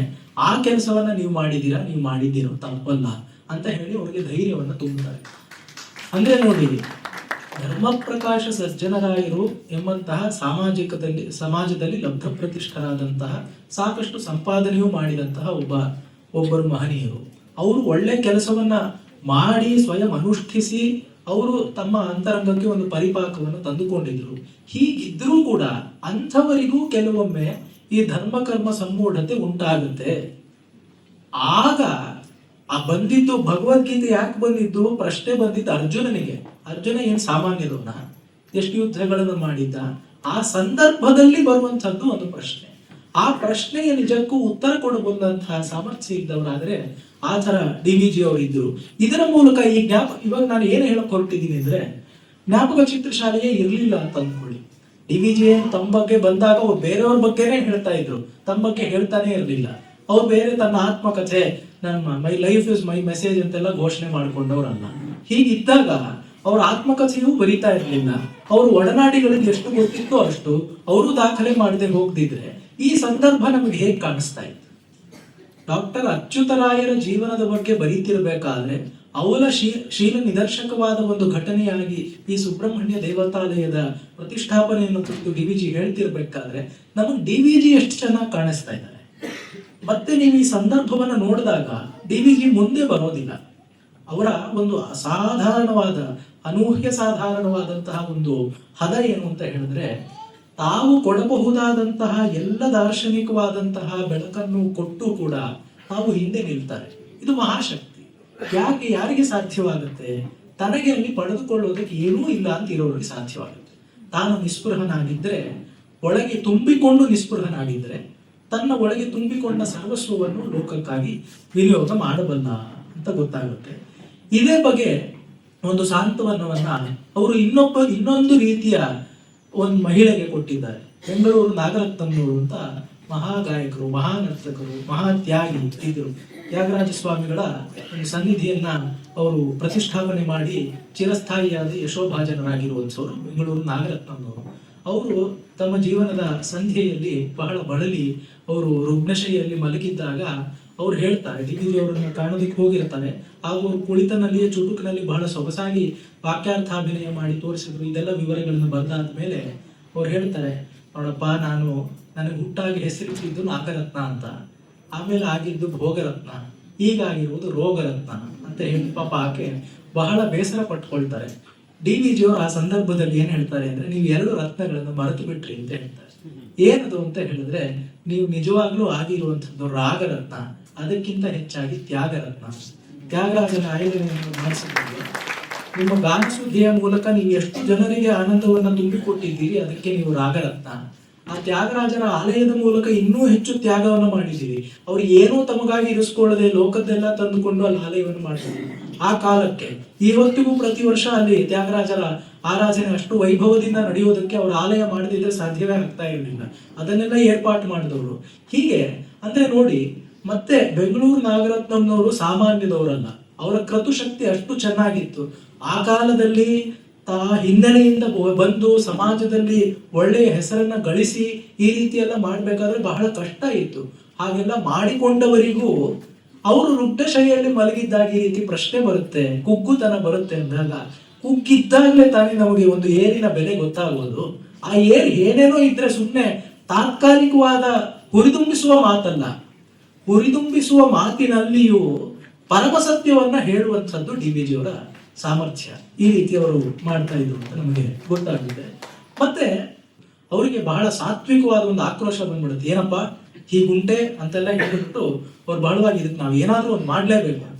DVG ಅವರು ಆ ಸಂದರ್ಭದಲ್ಲಿ ಅವ್ರನ್ನ ಸ್ವಲ್ಪ ಉಪಶಮನ ಮಾಡಿ, ನಿಜವಾಗ್ಲೂ ಏನಾಯ್ತು ನಾವು ಪರೀಕ್ಷಿಸಬೇಕಲ್ವೇ. ನಿಮ್ಗೆ ಯಾರೋ ಒಬ್ಬ ವ್ಯಕ್ತಿ ಹೇಳಿದಾನೆ, ಅವನಿಗೂ ಇನ್ನೊಬ್ಬನಿಗೂ ಆಗದೆ ಇರ್ಬೋದು, ಚಾಡಿ ಮಾತಾಗಿರ್ಬೋದು, 1 ಲೆವೆಲ್ ಆಫ್ ಟ್ರೂತ್. ಇನ್ನೇನಾಗಿರ್ಬೋದು, ಅವ್ರು ಹೊರಗಡೆ ಹೋದ್ರು ಅಂತ ನಿಮಗೆ ಕಾಣಿಸಿದೆ, ಏನಕ್ಕೆ ಹೋದ್ರು ಮತ್ತೆ ಪರೀಕ್ಷೆ ಮಾಡಬೇಕು. ಪರೀಕ್ಷೆ ಮಾಡೋದಕ್ಕೆ ನ್ಯಾಯ ನಿರ್ಣಯಕ್ಕೆ ಸಾಕ್ಷಿಗಳು ಬೇಕು. ಅವ್ರು ಎಲ್ಲೋ ಹೊರಗಡೆ ಹೋಗಿದ್ದಾಗ ಅವ್ರನ್ನ ನೋಡ್ಕೊಂಡ್ ಬರೋದಕ್ಕೆ ಇನ್ನೊಂದು ಸಾಕ್ಷಿ ಎಲ್ಲಿ ತರ್ತೀರ? ಇನ್ನೊಬ್ರು ಅಲ್ಪಸಂಖ್ಯೆಗೆ ಹೋದವ್ರನ್ನ ಕರ್ಕೊಂಡು ಬಂದು ಹೇಳಿಸ್ಬೇಕೆ? ಈ ರೀತಿ ಎಲ್ಲ ಹಾಸ್ಯಾಸ್ಪದವಾದ ಘಟನೆಗಳು ಬಂದ್ಬಿಡುತ್ತೆ. ಹೀಗಾಗಿ ನೀವು ಕ್ಷುದ್ರವಾದ ಕೋಲಾಹಲಗಳಿಗೆಲ್ಲ ಹೋಗಬೇಡಿ ಅಂತ ಹೇಳಿ, ಆ ಸಂದರ್ಭದಲ್ಲೂ ಇಲ್ಲೂ ಕೆಲಸ ಮಾಡಿರೋದು ನಾವೇನ್ ಅನ್ಕೊಳ್ತೀವಿ, ಈ ಲೌಕಿಕ ವಿವೇಕವು ಧರ್ಮದ್ದೇ ಒಂದು ಆಯಾಮ. ಅಲ್ಲಿ ಏನಾದ್ರೂ ಆಗಿದ್ರೆ ಏನು ಧರ್ಮ ಅಂದ್ರೆ ಏನು? ತಾಳಿಸುವ ಬಾಳಿಸುವ ಶಕ್ತಿ, ದಟ್ ವಿಚ್ ಸಸ್ಟೈನ್ಸ್ ಅಂತ ಹೇಳಿದ್ರೆ, ಆ ಸಂದರ್ಭವನ್ನ ತಾಳಿಸುವಂಥದ್ದೇ ಈ ದೃಷ್ಟಿ ಇಲ್ದಿದ್ರೆ ಆ ಪರಿಣಾಮ, ಆ ಒಂದು ಪ್ರಸಂಗ ವಿಕೋಪಕ್ಕೆ ಹೋಗ್ತಾ ಇತ್ತು. ವಿಕೋಪವಾಗದಂತೆ, ನಿಜಕ್ಕೂ ಸತ್ಯಕ್ಕೆ ದೂರವಾಗದಂತೆ ತಾಳಿಸಿರುವಂಥದ್ದು ಇದೇ ಧರ್ಮ ದೃಷ್ಟಿ. ಅದು ಡಿ ವಿ ಜಿ ಅವ್ರಿಗಿತ್ತು ಅಂತ ಗೊತ್ತಾಗುತ್ತೆ. ಇನ್ನೊಂದು ಸಣ್ಣದು ಎನಿಸಬಹುದಾದಂತಹ ಒಂದೊಂದು ಪ್ರಸಂಗ ಕೊನೆಯಲ್ಲಿ ಅದು ಸಂಕೀರ್ಣ ಸ್ಮೃತಿ ಸಂಪುಟದಲ್ಲಿ ಬರುತ್ತೆ. ಅಲ್ಲಿ ಒಂದು ಪ್ರಸಂಗ ಹೇಳ್ತಾರೆ ನೋಡಿ. ಸ್ಮೃತಿ ಸಂಪುಟ ಕೊನೆಯ ಪ್ರಸಂಗ ಆದ್ರೂ ಇದು ನಡೆದಿದ್ದು ಡಿ ವಿ ಜಿ ಅವರ ಆರಂಭಿಕ ಕಾಲದಲ್ಲಿ 1913, 14, 15 ಆ ಕಾಲಮಾನದಲ್ಲಿ. ಅವ್ರಿಗೆ ಇನ್ನ 20-21 ವರ್ಷ. ಆಗ ಅವರು ಎಷ್ಟು ಪ್ರಬುದ್ಧವಾದ ನಿಲುವನ್ನ ತಡೆದಿದ್ರು ಅಂತ ಗೊತ್ತಾಗುತ್ತೆ. ಅವ್ರು ಕರ್ನಾಟಕ ಅಂತ ಇಂಗ್ಲಿಷ್ ವಾರಾಂತ ಪತ್ರಿಕೆಯನ್ನು ಸಂಪಾದನೆ ಮಾಡ್ತಿರ್ಬೇಕಾದ್ರೆ ಒಂದು ಸತಿ ಅವ್ರು ಓಡಾಟಕ್ಕೆ ಅಂತ ಒಂದು ಬೈಸೈಕಲ್ ಇಟ್ಕೊಂಡಿರ್ತಾರೆ. ಅದು ಒಮ್ಮೆ ಕಳವಾಗ್ಬಿಡುತ್ತೆ. ಆಮೇಲೆಲ್ಲ ವಿಚಾರ ಮಾಡಿದಾಗ ಗೊತ್ತಾಗುತ್ತೆ ಅದನ್ನ ಕದ್ದಿದ್ದವ್ರು ಯಾರು ಅಂತ ಹೇಳಿದ್ರೆ, ಅದರಲ್ಲೇ ಅಕ್ಷರಗಳ ಮೊಳೆ ಜೋಡಿಸ್ತಾ ಇದ್ದಂತಹ, ಹಾಗೆಲ್ಲ ಮುದ್ರಣಾಲಯಗಳಲ್ಲಿ ಮೊಳೆಗಳನ್ನ ನಾವಾಗೆ ಮ್ಯಾನ್ಯುಯಲ್ ಆಗಿ ಜೋಡಿಸ್ಬೇಕಾಗಿತ್ತು. ಆ ತರ ಕೆಲಸ ಮಾಡ್ತಾ ಇದ್ದಂತಹ ಪಾಪ ಒಬ್ಬ ಹುಡುಗ. ಅವನಿಗೂ ಬಹಳ ಚಿಕ್ಕ ವಯಸ್ಸು, ಅವನಿಗೊಂದು 14-15 ವರ್ಷ ಆಗಿರುತ್ತೆ. ಇದೆಲ್ಲ ವಿಚಾರ ಮಾಡಾದ್ಮೇಲೆ ಇವನೇ ಕದ್ದಿರೋದು ಗೊತ್ತಾಗತ್ತೆ, ಎಲ್ಲವೂ ಗೊತ್ತಾಗುತ್ತೆ. ಅಂದ್ರೆ ಅವರವ್ರಿಗೆಲ್ಲ ಗೊತ್ತಾಗುತ್ತೆ. ಡಿ ವಿ ಜಿ ಅವರು ಮತ್ತೆ ಅವ್ರ ಪರವಾಗಿ ಮೋಕ್ಷಗುಂಡಂ ಕೃಷ್ಣಮೂರ್ತಿ ಅಂತ ಅವ್ರದ್ದು ಸ್ನೇಹಿತರು, ಅಡ್ವೊಕೇಟ್ ಕೂಡ ಆಗಿರ್ತಾರೆ. ಇವ್ರಿಗೆಲ್ಲರಿಗೂ ಗೊತ್ತಾಗಿ, ಆದ್ರೆ ಇಷ್ಟೊತ್ತಲ್ಲಿ ಏನಾಗ್ಬಿಟ್ಟಿರುತ್ತೆ, ಇದೊಂದು ಮೊಕದ್ದಮೆ ಆಗಿ ಕೇಸು ಜಡ್ಜ್ ಮುಂದೆ ಬಂದ್ಬಿಟ್ಟಿರುತ್ತೆ, ನ್ಯಾಯಾಲಯ ತನಕ ಹೋಗಿರುತ್ತೆ. ಯಾಕೆಂತ ಹೇಳಿದ್ರೆ ಕಳುವು, ಅವನ್ನ ಕಂಪ್ಲೇಂಟ್ ಕೊಡ್ಲೇಬೇಕು, ಆ ಥರದ್ದೆಲ್ಲ ಹೋಗಿರುತ್ತೆ. ಆಮೇಲೆ ಡಿ ವಿ ಜಿ ಅವರೇ ಏನ್ ಮಾಡ್ತಾರೆ ಅಂದ್ರೆ, ತಾವೇ ಸಾಕ್ಷಿಯಾಗಿ ನಿಂತ್ಕೊಂಡು ತಮ್ಮ ವಿರುದ್ಧವಾಗಿ ತಾವೇ ಸಾಕ್ಷಿ ಹೇಳ್ತಾರೆ. ಇಲ್ಲ, ಈ ಹುಡುಗ ನನಗೆ ತುಂಬಾ ವರ್ಷದಿಂದ ಗೊತ್ತು, ಅವನು ಈ ತರ ಒಳ್ಳೆ ಕೆಟ್ಟ ಕೆಲಸಗಳನ್ನೆಲ್ಲ ಮಾಡುವಂಥವನೇ ಅಲ್ಲ, ಏನೋ ಈ ಥರದ್ದಾಗಿದೆ. ಜಡ್ಜ್ ಕೇಳ್ತಾರೆ, ಅಲ್ಲಪ್ಪ ಈ ತರ ನೀವೇ ಕಳ್ಕೊಂಡಿರುವ ವ್ಯಕ್ತಿಯೇ ಬಂದು ಹೀಗೆ ಹೇಳಿದ್ರೆ ನ್ಯಾಯ ನಾನೇನ್ ಹೇಳೋದು, ಸರಿ ಇನ್ ಮುಂದೆ ಹೀಗಿರಲ್ಲ ಅಂತ ಅವನ ಮುಚ್ಚಳಿಕೆ ಆದ್ರೂ ಬರ್ಕೊಡ್ತೀನಿ ಸ್ವಾಮಿ ಅಂತ ಹೇಳ್ತಾರೆ. ಬರ್ಸ್ಕೊಂಡು ಕಳಿಸ್ತಾರೆ. ಅಂದ್ರೆ ಆಮೇಲೆ ಎಷ್ಟೋ ವರ್ಷ ಆದ್ಮೇಲೆ ಡಿ ವಿ ಜಿ ಅವ್ರು ನಡ್ಕೊಂಡು ಹೋಗ್ತಿದ್ದಾಗ ಆ ವ್ಯಕ್ತಿ ನಿಜವಾಗ್ಲೂ ಜೀವನದಲ್ಲಿ ಒಂದು ನೆಲೆಯನ್ನ ಕಂಡಿರ್ತಾನೆ. ಅವನು ವಾಪಸ್ ಬಂದು ಡಿ ವಿ ಜಿ ಅವ್ರು ಮರ್ತು ಹೋಗಿರುತ್ತೆ. ಸ್ವಾಮಿ ನಮಸ್ಕಾರ ಅಂತ, ಯಾರಪ್ಪ ನೀವು ಅಂತ ಕೇಳ್ತಾರೆ. ನೀವು ಆ ಹೊತ್ತು ದಿನ ಬಿಡಿಸಿದ್ದಂತಹ ವ್ಯಕ್ತಿ ನಾನು, ನೀವು ಅವತ್ತು ಬಿಡಿಸ್ತಾ ಇದ್ರೆ ನನ್ನ ಜೀವನ ಪೂರ್ತಿ ಅಂಧಕಾರ ಕೂಪದಲ್ಲೇ ಕಳೆದು ಹೋಗ್ಬಿಟ್ಟಿರೋದು. ಇವತ್ತು ನಾನು ಏನೋ ಮಾಡ್ಕೊಂಡು ನನ್ನ ಕಾಲ ಮೇಲೆ ನಾನು ನಿಂತಿದ್ದೀನಿ. ಇದಾಗೋದಕ್ಕೆ ಡಿ ವಿ ಜಿ ಅವರು ಅವಕಾಶವನ್ನು ಒದಗಿಸ್ಕೊಟ್ರಲ್ಲ, ಅಟ್ ಇಸ್ ಪರ್ಸನಲ್ ಕಾಸ್ಟ್. ಅವ್ರೇನು ತುಂಬಾ ಶ್ರೀಮಂತರಲ್ಲ, ಅವ್ರು ಸೈಕಲ್ ಇಟ್ಕೊಂಡಿದ್ರು, ಇದೆಲ್ಲ ಸರಿ. ಆದ್ರೆ ಅವ್ರು ಈ ತರ ಒಂದು ನಿರ್ಣಯವನ್ನು ತೆಗೆದುಕೊಳ್ಳೋದಕ್ಕೆ ಅವರು ಸಮರ್ಥರಾಗಿದ್ರು ಅಂತ ನಮಗೆ ಗೊತ್ತಾಗುತ್ತೆ. ಇನ್ನು ಎಷ್ಟೋ ಸಂದರ್ಭಗಳಲ್ಲಿ ಪ್ರಮುಖವಾದ ಕೆಲವನ್ನ ನಾವು ಗಮನಿಸ್ಕೊಂಡು ಹೋಗೋದಾದ್ರೆ, ಮೊದಲನೇ ಸಂಪುಟವೇ ಪ್ರಾರಂಭವಾಗೋದು 3 ಜನ ವಿದ್ವಾಂಸರ ಸಮಾಜ ಹಿತಚಿಂತಕರ ಒಂದು ಚಿತ್ರಗಳಿಂದ. ಕೆ ರಾಮಚಂದ್ರ ರಾಯರು, ಕೆ ಕೃಷ್ಣಸ್ವಾಮಿ ಅಯ್ಯರ್ ಮತ್ತು ಎಂ ಜಿ ವರದಾಚಾರ್ಯರು. ಅವ್ರನ್ನ ಕುರಿತು ಹೇಳ್ತಿರ್ಬೇಕಾದ್ರೆ, ವಿವೇಕಾನಂದರ ಸಾಕ್ಷಾತ್ ಶಿಷ್ಯರಲ್ಲಿ ಒಬ್ಬರು ಸ್ವಾಮಿ ಅಭೇದಾನಂದರು. ಅವರು ಗುರುಭಾಯಿಗಳಲ್ಲಿ ಒಬ್ರು, ಅವರ ಗುರುಭಾಯಿಗಳಲ್ಲಿ ಒಬ್ರು ಅಭೇದಾನಂದರು. ಅವರು 1906-7 ಬೆಂಗಳೂರಿಗೆ ಅವ್ರು ಬರ್ತಿರ್ತಾರೆ. ಅವ್ರನ್ನ ಸ್ವಾಗತ ಮಾಡಬೇಕು ಅಂತ ಹೇಳಿಕೊಂಡು ಆ ಬೆಂಗಳೂರಿನಲ್ಲಿ ಇದ್ದಂತಹ ಎಲ್ಲ ಜನರಿಗೂ ನನ್ನ ರೀತಿಯಲ್ಲಿ ನಾನು ಸ್ವಾಗತ ಮಾಡ್ತೀನಿ ಅಂತ ಬೇಕಾದಾಗ, ಡಿ ವಿ ಜಿ ಅವರಿಗೆ ಈ ಪದ್ಯ ರಚನೆಯಲ್ಲಿ ಉತ್ಸಾಹ ಇದ್ದಿದ್ರಿಂದ ಅವ್ರು ನಾನು ಇಂಗ್ಲಿಷ್ ಪದ್ಯ ಬರೀತೀನಿ ಅಂತ ಹೇಳ್ತಾರೆ. ಎಷ್ಟೋ ಜನರಿಗೆ ಇಂಗ್ಲಿಷ್ ಸಾಹಿತ್ಯ ಡಿ ವಿ ಜಿ ಅವ್ರು ಬರ್ದಿದ್ದು ಗೊತ್ತಿಲ್ಲ, ಈ ಹೊತ್ತಿಗೆ ಪ್ರಕಟ ಆಯಿತು ಅಂತ ಹೇಳ್ತೀವಲ್ಲ. ಇಂಗ್ಲಿಷ್ ನಲ್ಲಿ ಬರೀ ಪ್ರೋಸ್ ಬರೆದಿರೋದಲ್ಲ, ಪದ್ಯವನ್ನು ಬಹಳ ಚೆನ್ನಾಗಿ ಬರೀತಾ ಇದ್ರು. ಅವ್ರ ಇಂಗ್ಲಿಷ್ ಸಾಹಿತ್ಯದ ತಿಳುವಳಿಕೆ ಅಷ್ಟು ಚೆನ್ನಾಗಿತ್ತು. ಒಂದು ಬಾರಿ ಪರ್ಸಿ ಶೆಲ್ಲಿ ಬಗ್ಗೆ ಅವ್ರು ಮಾತನಾಡ್ತಿರ್ಬೇಕಾದ್ರೆ, ಯಾರೋ ಆಂಗ್ಲ ವಿದ್ವಾಂಸರೇ ಒಬ್ರು ಬಂದು ಕೂತ್ಕೊಂಡು ಇಷ್ಟು ಸೊಗಸಾದ ಭಾಷಣವನ್ನು ಈ ಕವಿಯ ಬಗ್ಗೆ ನಾನು ಕೇಳೇ ಇರಲಿಲ್ಲ ಅಂತ ಹೇಳ್ಬಿಟ್ಟು ಹೋಗ್ತಾರೆ. ಅಂದ್ರೆ ಅವರ ಅಧ್ಯಯನ ಅಷ್ಟು ಪರಿನಿಷ್ಠಿತವಾಗಿತ್ತು ಅಂತ ನಮ್ಗೆ ಗೊತ್ತಾಗುತ್ತೆ. ಇದರಿಂದ ನಮಗೆ ಏನ್ ಗೊತ್ತಾಗುತ್ತೆ ಅಂತ ಹೇಳಿದ್ರೆ, ಆ ಇಂಗ್ಲಿಷ್ ಪದ್ಯಗಳನ್ನ ಬರಿತಾ ಇದ್ರು ಅಂತ. ಆ ಇಂಗ್ಲಿಷ್ ಪರಿಜ್ಞಾನವಾದ ಜೊತೆಗೆ ಅವರು ಈ 3 ವ್ಯಕ್ತಿಗಳ ಹತ್ರ ಹೋಗೋದು ಏನಕ್ಕೆ ಅಂದ್ರೆ, ತಾನು ಒಂದು ಕವಿತೆ ಬರೆದಿದ್ದೀನಿ, ಅದನ್ನು ಇನ್ನೊಬ್ಬರಿಗೆ ಹೆಚ್ಚು ತಿಳಿದವರಿಗೆ ತೋರಿಸಿ ಪರಿಷ್ಕಾರ ಮಾಡ್ಕೊಳ್ಬೇಕು ಅಂತ. ಸಾಮಾನ್ಯವಾಗಿ ಒಂದು 20-21 ವರ್ಷದ ಹುಡುಗನಿಗೆ ಹಾಟ್ ಹೆಡೆಡ್ ಅಂತ ಹೇಳ್ತೀವಿ. ನಾನಾಯ್ತು, ನನ್ನ ಲೋಕ ಆಯ್ತು. ಇವಾಗ ರಸ್ತೆ ಮೇಲೆ ಹೋಗೋ ಹುಡುಗನ್ ಕೇಳಿ, ಕಾಲೇಜ್ ಓದ್ತಿರೋ ಹುಡುಗನ್ ಕೇಳಿ, ಅಥವಾ ಫೇಸ್ಬುಕ್ ಸುಮ್ಮನೆ ಲಾಗಿನ್ ಮಾಡಿ ನೋಡಿ, ಮೈ ಲೈಫ್ ಮೈ ರೂಲ್ಸ್ ಅಂತ ಹೇಳ್ತಾರೆ. ನನ್ನ ಜೀವನ ನನ್ನ ಇಷ್ಟ, ನಾನು ಹೇಗ್ ಬೇಕಾದ್ರೂ ಹಾಗಿರ್ತೀನಿ. ಹಾಗಿದ್ದಾಗ ಅದೇ ಒಂದು ವಯಸ್ಸಿನ ಒಬ್ಬ ಹುಡುಗನಿಗೆ ಬೇರೆ ಯಾರೋ ಹೇಳಿ ಅಲ್ಲ, ತನಗೆ ತನ್ನ ಬರವಣಿಗೆಯನ್ನ ಇನ್ನೊಬ್ಬರಿಗೆ ತೋರಿಸಿ ತಿದ್ದಿಸಿಕೊಳ್ಳಬೇಕು ಎಂಬ ಒಂದು ದೃಷ್ಟಿಕೋನ ಬಂತು ಅಂತ ಹೇಳಿದ್ರೆ ಆಗ ನಿಜವಾಗಲೂ ಅವನು ಕಲಿಕೆಗೆ ತೆರೆದುಕೊಂಡಿದ್ದಾನೆ ಅಂತ ಗೊತ್ತಾಗುತ್ತೆ. ಮತ್ತೆ ಈ ದೃಷ್ಟಿ ಯಾವಾಗಲೂ ಒಮ್ಮೆ ಇತ್ತು ಆಮೇಲೆ ಹುಟ್ಟೋಯ್ತು ಅಂತಲ್ಲ. ಜೀವನ ಧರ್ಮ ಯೋಗ ಅವರ ಮೇರು ಕೃತಿ. ಅದನ್ನ ಬರೆದಾಗ್ಲೂ ಕೂಡ ಅವರು ಮುನ್ನುಡಿನಲ್ಲಿ ಬರೀತಾರೆ, ವಿದ್ವಾನ್ ಎನ್ ರಂಗನಾಥ ಶರ್ಮರಂತಹ ವಿದ್ವದ್ರಸಿಕರು ಇದನ್ನ ನೋಡಿ ಇದರಲ್ಲಿ ಏನು ದೊಡ್ಡ ಪ್ರಮಾದಗಳು ಇಲ್ಲ ಅಂತ ಪ್ರಮಾಣೀಕರಿಸುವುದರಿಂದ ನನಗೊಂದು ಧೈರ್ಯ ಬಂದಿದೆ ಅಂತ ಬರೀತಾರೆ. ಇದೇ ರೀತಿ ಒಂದು ಸಣ್ಣ ಮಕ್ಕಳಿಗಾಗಿ ಎಲ್ಲೇ ಶ್ರೇಷ್ಠಿಗರಾಯರು ಒಂದು ಲೇಖನ ಬರ್ಕೊಡಿ, ಅಧ್ಯಾತ್ಮ ಅನ್ನೋ ಒಂದು ವಿಚಾರ ಬಹಳ ಗಹನವಾದ ವಿಚಾರ. ಇದನ್ನು ಮಕ್ಕಳಿಗೂ ತಿಳಿಯುವಂತೆ ತಿಳಿಯಾಗಿ ಹೇಳಬಲ್ಲಂತಹ ಶಕ್ತಿ DVG ಅವ್ರಿಗೆ ಮಾತ್ರ ಸಾಧ್ಯ ಇರೋದು ಅಂತ ಅವ್ರು ಕೇಳ್ಕೊಂಡಾಗ ಅವರು ಮೊದಲು ಆಗಲ್ಲ ಅಂತ ಹೇಳಿ ಆಮೇಲೆ ಬರೆದು ಮಾಡಬೇಕಾದ ಕೆಲಸ ಅಂತ ಹೇಳಿ ಶೇಷಗಿರಿರಾಯ್ ಬಂದಾಗ ಇದು ಲೇಖನ ಸಿದ್ಧ ಇದೆ, ಆದ್ರೆ ನಾಳೆ ರಂಗನಾಥ್ ಶರ್ಮರು ಅಂತ ಒಂದು ದೊಡ್ಡ ವಿದ್ವಾಂಸರು ಬರ್ತಾರೆ, ಒಮ್ಮೆ ತೋರಿಸಿ ಹೇಳ್ತೇನೆ. ಮಕ್ಕಳಿಗಾಗಿ ಬರೆದಿರೋ DVG ಆನಗಲ್ ವಿರೂಪಾಕ್ಷ ಶಾಸ್ತ್ರಿಗಳ ಹತ್ರ ಪ್ರಸ್ಥಾನತ್ರಯ ಭಾಷೆ ಪಾಠ ಹೇಳಿಸ್ಕೊಂಡವರು, ಸ್ವಯಂ ಸಂಸ್ಕೃತದಲ್ಲಿ ಒಳ್ಳೆಯ ತಿಳುವಳಿಕೆ ಗತಿ ಇದ್ದವರು, ಮತ್ತೆ ಎಲ್ಲದಕ್ಕಿಂತ ಹೆಚ್ಚಾಗಿ ಸ್ವಯಂ ದಾರ್ಶನಿಕರು. ಅವರು ಬರೆದಿದ್ರು ಇಲ್ಲ, ನಾನಾಗಿ ಬರೆದಿರೋದನ್ನು ಇನ್ನೊಬ್ರು ವಿದ್ವಾಂಸರು ಕಂಡು ಹೇಳಬೇಕು ಅಂತ ಗೊತ್ತಾಗುತ್ತೆ ಅಂತ. ಮತ್ತೆ ಒಂದು ಶೀಲ ನಿದರ್ಶಕವಾದ ಘಟನೆ ಅಂತ ಹೇಳಿದ್ರಲ್ಲ, ಅಲ್ಲಿ ನೋಡಿ ಒಂದು ಕೆ ಕೃಷ್ಣಸ್ವಾಮಿ ಅಯ್ಯರ್ ಅವ್ರ ಬಗ್ಗೆ ಬರೀತಿರ್ಬೇಕಾದ್ರೆ ಒಂದು ರಾತ್ರಿ ಅವರ ಶಿಷ್ಯರು ಒಬ್ರು ಅನಂತ ಶಾಸ್ತ್ರಿಗಳು ಅಂತ, ಅವರು ರಾತ್ರಿ ಒಮ್ಮೆ ತಮ್ಮ ಗುರುಗಳು ಅಯ್ಯರ್ ಅವ್ರ ಮನೆಗೆ ಬಂದು ಅವರಿಗೆ ಎಷ್ಟೋ ದಿವಸದಿಂದ ಯಾಕೋ ಇವತ್ತು ಕೇದಾರ ಗೌಡ ರಾಗದ ಬಗ್ಗೆ ಮನಸ್ಸು ಹೋಗ್ತಿದೆಯಾ ಅಂತ ಹೇಳ್ತಾರೆ. ಅಪ್ಪಣೆ ಆದ್ರೆ ನಾನು ಸಿದ್ಧ ಅಂತ ಹೇಳ್ತಾರೆ ಅನಂತ ಶಾಸ್ತ್ರಿಗಳು. ಅಂದ್ರೆ ಕೇದಾರ ಗೌಡ ಅನಂತ ಶಾಸ್ತ್ರಿಗಳು ಒಳ್ಳೆ ಸಂಗೀತಗಾರರು, ನಾನು ಹಾಡಬಲ್ಲೆ ಅಂತ. ಆಗ ಆ ಹೊತ್ತಿನಲ್ಲಿ 3-4 ಜನ ಇರ್ತಾರಂತೆ. ಒಳಗಡೆ ಹೋಗಿ ಸಂಧ್ಯಾ ವಂದನೆ ಕರೆ ಬಂತು ಅಂತ ಹೇಳ್ತಾರೆ. ಊಟ ಮುಗಿಸ್ಕೊಂಡು ಬಂದು ಆ ಹೊತ್ತು ರಾತ್ರಿ ಸುಮಾರು 8 ಗಂಟೆಯಿಂದ 11 ಗಂಟೆವರೆಗೆ ಬಹಳ ಒಳ್ಳೆಯ ಸಂಗೀತವನ್ನು ನಾವು ಕೇಳಿದ್ವಿ. ಆಗ ಅದನ್ನು ಉಪಸಂಹಾರ ಮಾಡ್ತಾರೆ. ಕೃಷ್ಣಸ್ವಾಮಿ ಅಯ್ಯರವರ ಮನೋಧರ್ಮವನ್ನು DVG ಅವರು ಗುರುತಿಸ್ಕೊಂಡಿದ್ದ ಹಾಗೆ ಅವ್ರು ಕೇಳ್ತಾ ಇದ್ದಿದ್ದು ಕೆಲವೊಂದೇ ರಸಘನವಾದ ರಸಭಾವ ಘನವಾದ ಸಂಗತಿಗಳನ್ನಷ್ಟೇ ಅವರು ಕೇಳೋದಕ್ಕೆ ಇಷ್ಟಪಡ್ತಾ ಇದ್ರು, ರಸಘನಗಳಾದ ಸಂಗತಿಗಳನ್ನೇ ಅಂತ ಬರೀತಾರೆ. ಹಾಗಿದ್ದವರು ಅಯ್ಯೋ ಈ ಹೊತ್ತು ನಿನಗೆ ಇಷ್ಟು ಚೆನ್ನಾಗಿ ಗಂಧರ್ವ ಗಾನವನ್ನು ನಮಗೆ ಶ್ರುತಪಡಿಸಿದೆ, ನಿನಗೆ ಹಾಕೋದಕ್ಕೊಂದು ಹೂವಿನ ಹಾರವನ್ನು ಈ ಅಪರಾತ್ರಿಯಲ್ಲಿ ಇಲ್ಲೋಲ್ಲಪ್ಪ ಅಂತ ಹೇಳಿ ಅವ್ರ ದೇವರ ಮನೆಗೆ ಹೋಗಿ ದೇವತಾ ಮೂರ್ತಿಗೆ ಅರ್ಪಿತವಾಗಿದ್ದಂತಹ ಹೂವನ್ನ, ಆ ನಿರ್ಮಾಲ್ಯ ಪ್ರಸಾದವನ್ನು ತಂದು ಅವರು ಕೊಟ್ರಂತೆ. ಅವರಾದ್ರೂ ಇದಕ್ಕಿಂತ ದೊಡ್ಡ ಅನುಗ್ರಹ ನನಗೇನಾಗ್ಬೇಕಾಗಿತ್ತು ಅಂತ ಹೇಳ್ತಾರೆ. DVG ಅವ್ರು ನೋಡಿ ಇನ್ನೊಂದು ಬರೀತಾರೆ. ಅದೇ ಸಂದರ್ಭವನ್ನ ಹೇಳ್ತಿರ್ಬೇಕಾದ್ರೆ ಇದು ನಡೆದು 30-40 ವರ್ಷ ಆದ್ಮೇಲೆ ಆಗ ಕೇಳಿದ ಕೇದಾರಗೌಳದ ಆ ಒಂದು ರಾಗ ನಿನಾದ ಈ ಹೊತ್ತು ನನ್ನ ಮನಸ್ಸಿನಲ್ಲಿ ಪ್ರತಿಧ್ವನಿತವಾಗುತ್ತಿದೆ ಅಂತ ಬರೀತಾರೆ. ಈ ಸಂದರ್ಭದಿಂದ DVG ಅವರು ನಮಗೆ ಹೇಗೆ ಕಂಡು ಬರ್ತಾರೆ ಅಂದ್ರೆ, ಒಂದು ಜೀವನದ ಅನುಭವಕ್ಕೆ ಅವರು ಎಷ್ಟು ತೀವ್ರವಾಗಿ ಸ್ಪಂದಿಸ್ತಾ ಇದ್ರು. ನಮ್ಗೆ ಈ ಹೊತ್ತು ಇವಾಗ ಕೇಳಿದ ಭಾಷಣ ಅಲ್ಲಿ ಟೀ ಕುಡಿಯಕ್ಕೆ ಹೋಗಿದ್ದಾಗ ಮರ್ತೋಗ್ಬಿಡುತ್ತೆ. ಏನೋ ಹೇಳಿದ್ರಪ್ಪ ಚೆನ್ನಾಗಿತ್ತು ಅನ್ಸುತ್ತೆ, ಏನೋ ಹೇಳಿದ್ರು ಅಂತ. ಅಂದ್ರೆ ಅಷ್ಟು ಅಮಾರ್ಫಸ್ ಆಗಿರುತ್ತೆ. ತಪ್ಪಲ್ಲ, ನಮ್ಮ ಅಂದ್ರೆ ನಾವು ತೊಡಗಿಕೊಳ್ಳುವಂತಹ ರೀತಿ ಅಷ್ಟು ಪೇಲವವಾಗಿರುತ್ತೆ ಅಂತ. ಸಂಸ್ಕೃತದಲ್ಲಿ ಮೇಲ್ಮೇಲ್ ತೇಲೋದಕ್ಕೆ ಉಪರಿಪ್ಲವ ಅಂತ ಹೇಳ್ತಾರೆ, ಮೇಲ್ಮೇಲ್ ತೇಲೋದು. ಆದ್ರೆ DVG ಅವರು ಎಷ್ಟು ಗಾಢವಾಗಿ ಅವರು ತೊಡಗಿಕೊಳ್ತಾ ಇದ್ರು ಅಂತ ಹೇಳಿದ್ರೆ 40 ವರ್ಷ ಆದ್ಮೇಲೆ ಅವರು ಆ ಹೊತ್ತು ಹಾಡಿದಂತಹ ಕೆಲವು ಸಂಗತಿ ಈಗ ಕೇಳಿದಂತೆ ನನ್ನ ಒಳಕಿವಿಯಲ್ಲಿ ಪ್ರತಿಧ್ವನಿತವಾಗ್ತಾ ಇದೆ ಅಂತ ಹೇಳಿದ್ರೆ ಆ ಸಂದರ್ಭದಲ್ಲಿ ಕೇಳುವಾಗ ಎಷ್ಟು ಆಳವಾಗಿ ಕೇಳಿರ್ಬೇಕು. ಇದು DVG. ಇದರ ಜೊತೆಗೆ ಅಷ್ಟು ಕೇಳುವಂತಹ ಒಂದು ಸಂದರ್ಭ ಅಷ್ಟು ತೀವ್ರವಾಗಿ ಕೇಳಿದ್ರೆ ಏನಾಗುತ್ತೆ ಅಂದ್ರೆ ಒಂದ್ ಸ್ವಲ್ಪ ಹೊತ್ತು ಆ ಕೇಳಿದ ಒಂದು ಅನುಭವದಿಂದ ನಾವು ಹೊರಬರೋದಕ್ಕಾಗೋದಿಲ್ಲ, ಆ ಗುಂಪಿನಲ್ಲಿ ಇರ್ತೀವಿ. DVG ಹಾಗಲ್ಲ, ಸುತ್ತಲೂ ಜನರಿದ್ದಾಗ ಈ ಅನಂತ ಶಾಸ್ತ್ರಿಗಳಿಗೂ ಕೃಷ್ಣಸ್ವಾಮಿ ಅವರವರಿಗೂ ನಡೆದಂತಹ ಸಂಭಾಷಣೆ, ಆ ದೇವತಾ ನಿರ್ಮಾಲ್ಯ ಪ್ರಸಾದದ ಒಂದು ಸಂದರ್ಭ, ಅದನ್ನು ಅವರು ಗಮನಿಸುವುದಕ್ಕೆ ಬೇಕಾದಂತಹ ಒಂದು ಭಾವ ಸಮಾಧಿಯನ್ನ ಆ ಒಂದು ಅವಸ್ಥೆಯಲ್ಲೂ ಉಳ್ಳವರಾಗಿದ್ರಲ್ಲ, ಇದು ಕೂಡ DVG ಅವರು ಆಗ್ತಾರೆ.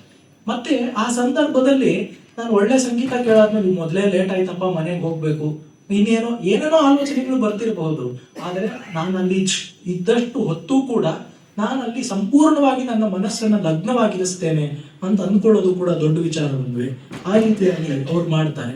ಮತ್ತೆ ನೋಡಿ, ಅವರು ಯಾವುದೇ ವಿಶ್ವವಿದ್ಯಾಲಯಗಳಲ್ಲಿ ಹೋಗಿ ವ್ಯಾಸಂಗ ಮಾಡಿದವರಲ್ಲ, ಜನತಾ ವಿಶ್ವವಿದ್ಯಾಲಯದಲ್ಲಿ ಓದ್ದವರು. ಭಾಷ್ಯಂ ದೇವಡಿ ಅಂತ ಒಂದು ಲೇಖನ ಬರೆದಿದ್ದಾರೆ.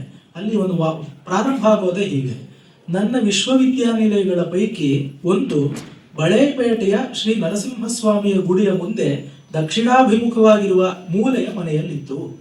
ಅದನ್ನು ಕನ್ನಡ ವರ್ತಮಾನ ಪತ್ರಿಕೆಯ ಜನ್ಮಗೃಹ ಎನ್ನಬಹುದು ಅಂತ ಹೇಳ್ತಾರೆ.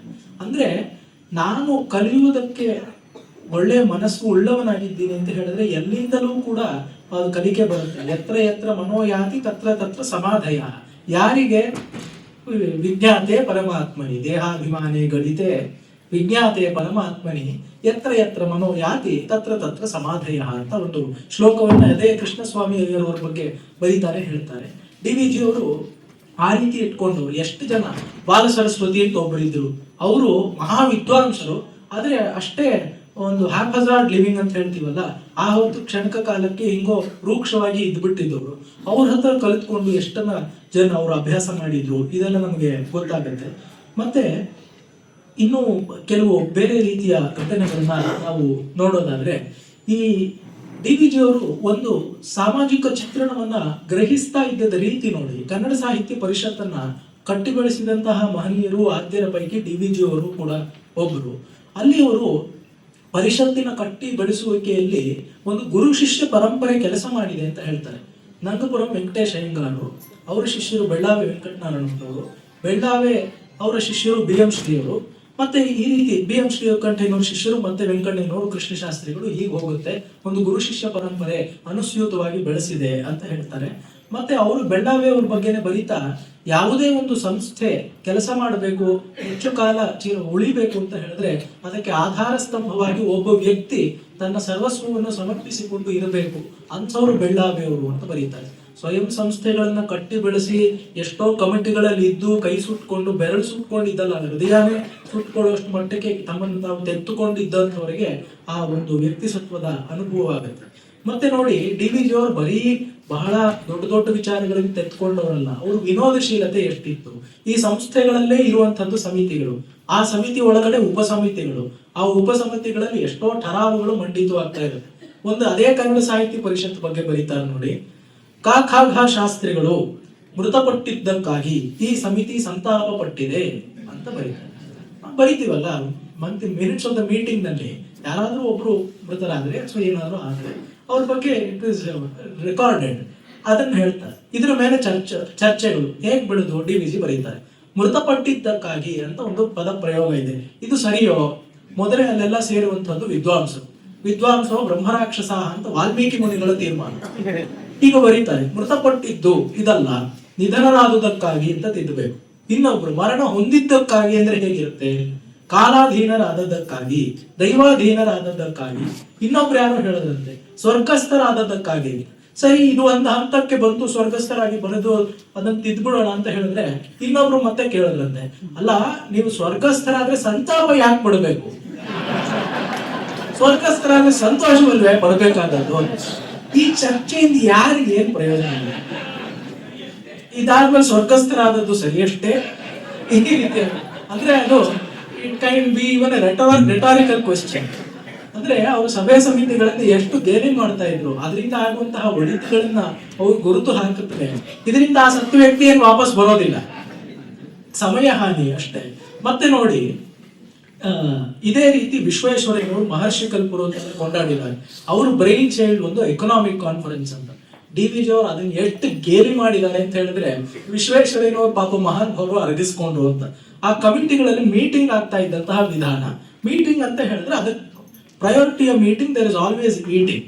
ಹೀಗಾಗಿ ಆ ಭೋಜನ ಕೂಟಗಳು ಹೇಗೆ ನಡೀತಾ ಇತ್ತು, ಅಲ್ಲಿ ಯಾವ ಪದಾರ್ಥಗಳು ಇರ್ತಿದ್ವು, ಕ್ಯಾಟಗರೀಸ್, ಈ ತರ ನಾವು ಒಂದು ಪದಾರ್ಥಗಳು ನೀವು ಏನೇನು ತಿಂದ್ರಿ, ಮೆನ್ಯೂ ಏನಿತ್ತು ಅಂದ್ರೆ ತುಂಬಾ ಚೆನ್ನಾಗಿತ್ತು, ಜಾಮೂನ್ ಇತ್ತು, ಬಿಸಿಬೇಳೆ ಬಾತ್ ಇತ್ತು, ಮೊಸರನ್ನ ಇತ್ತು, ಇಷ್ಟೇ. DVG ಅವರು ಇಷ್ಟು ಪದಾರ್ಥ ಅಲ್ಲ, ಅದನ್ನ ಫರ್ದರ್ ಕ್ಲಾಸಿಫೈ ಮಾಡ್ತಾರೆ. ಬೆಂದದ್ದು ಏನೇನು, ಅದ್ರಲ್ಲಿ ಮತ್ತೆ ಸಪ್ಪೆ, ಗುಗ್ಗುರಿ ಇತ್ಯಾದಿ, ಅದ್ರಲ್ಲಿ ಮತ್ತೆ ಸಿಹಿ, ದೊಬ್ಬುರುಟು ಇತ್ಯಾದಿ. ಆಮೇಲೆ ಕರೆದದ್ದಷ್ಟೇ ಅಲ್ಲ, ಹುರಿದದ್ದು ಏನು, ಗೋಡಂಬಿ, ಬಾದಾಮಿ ಇತ್ಯಾದಿ.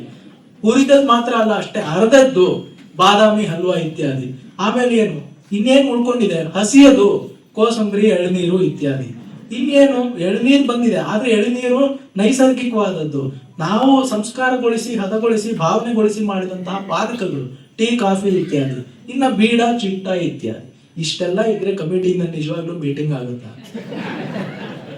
ನಮ್ಮ ಸಭೆ ಸಮಾರಂಭಗಳ ಸಮಿತಿಗಳ ಪಾಡು ಇಷ್ಟೇ ಅಂತ ಸ್ವಯಂ ಅಷ್ಟೆಲ್ಲ ಪಾಲ್ಗೊಂಡು ಸೆನೆಟ್ ಸದಸ್ಯರಾಗಿ, MLC ಆಗಿ, ಕಾರ್ಪೊರೇಷನ್ ಸದಸ್ಯರಾಗಿ, ಇನ್ನು ಎಷ್ಟೋ ಇದ್ರಲ್ಲೆಲ್ಲ ಅವ್ರು ತೊಡಗಿಕೊಂಡಿದ್ದಂತಹ ಒಂದು ಸಂಸ್ಥೆಗಳ ಪಟ್ಟಿಯೇ ನಮಗೆ ಇಲ್ಲಿ ಸಿಗುತ್ತೆ. ಅದನ್ನೇ ಗಮನಿಸ್ಕೊಂಡ್ರೆ ನಮಗೆ ಗೊತ್ತಾಗುತ್ತೆ ಅವರು ಎಷ್ಟು ಕಡೆ ಅವರು ಕೆಲಸ ಮಾಡಿದ್ರು ಅಂತ ಕೂಡ.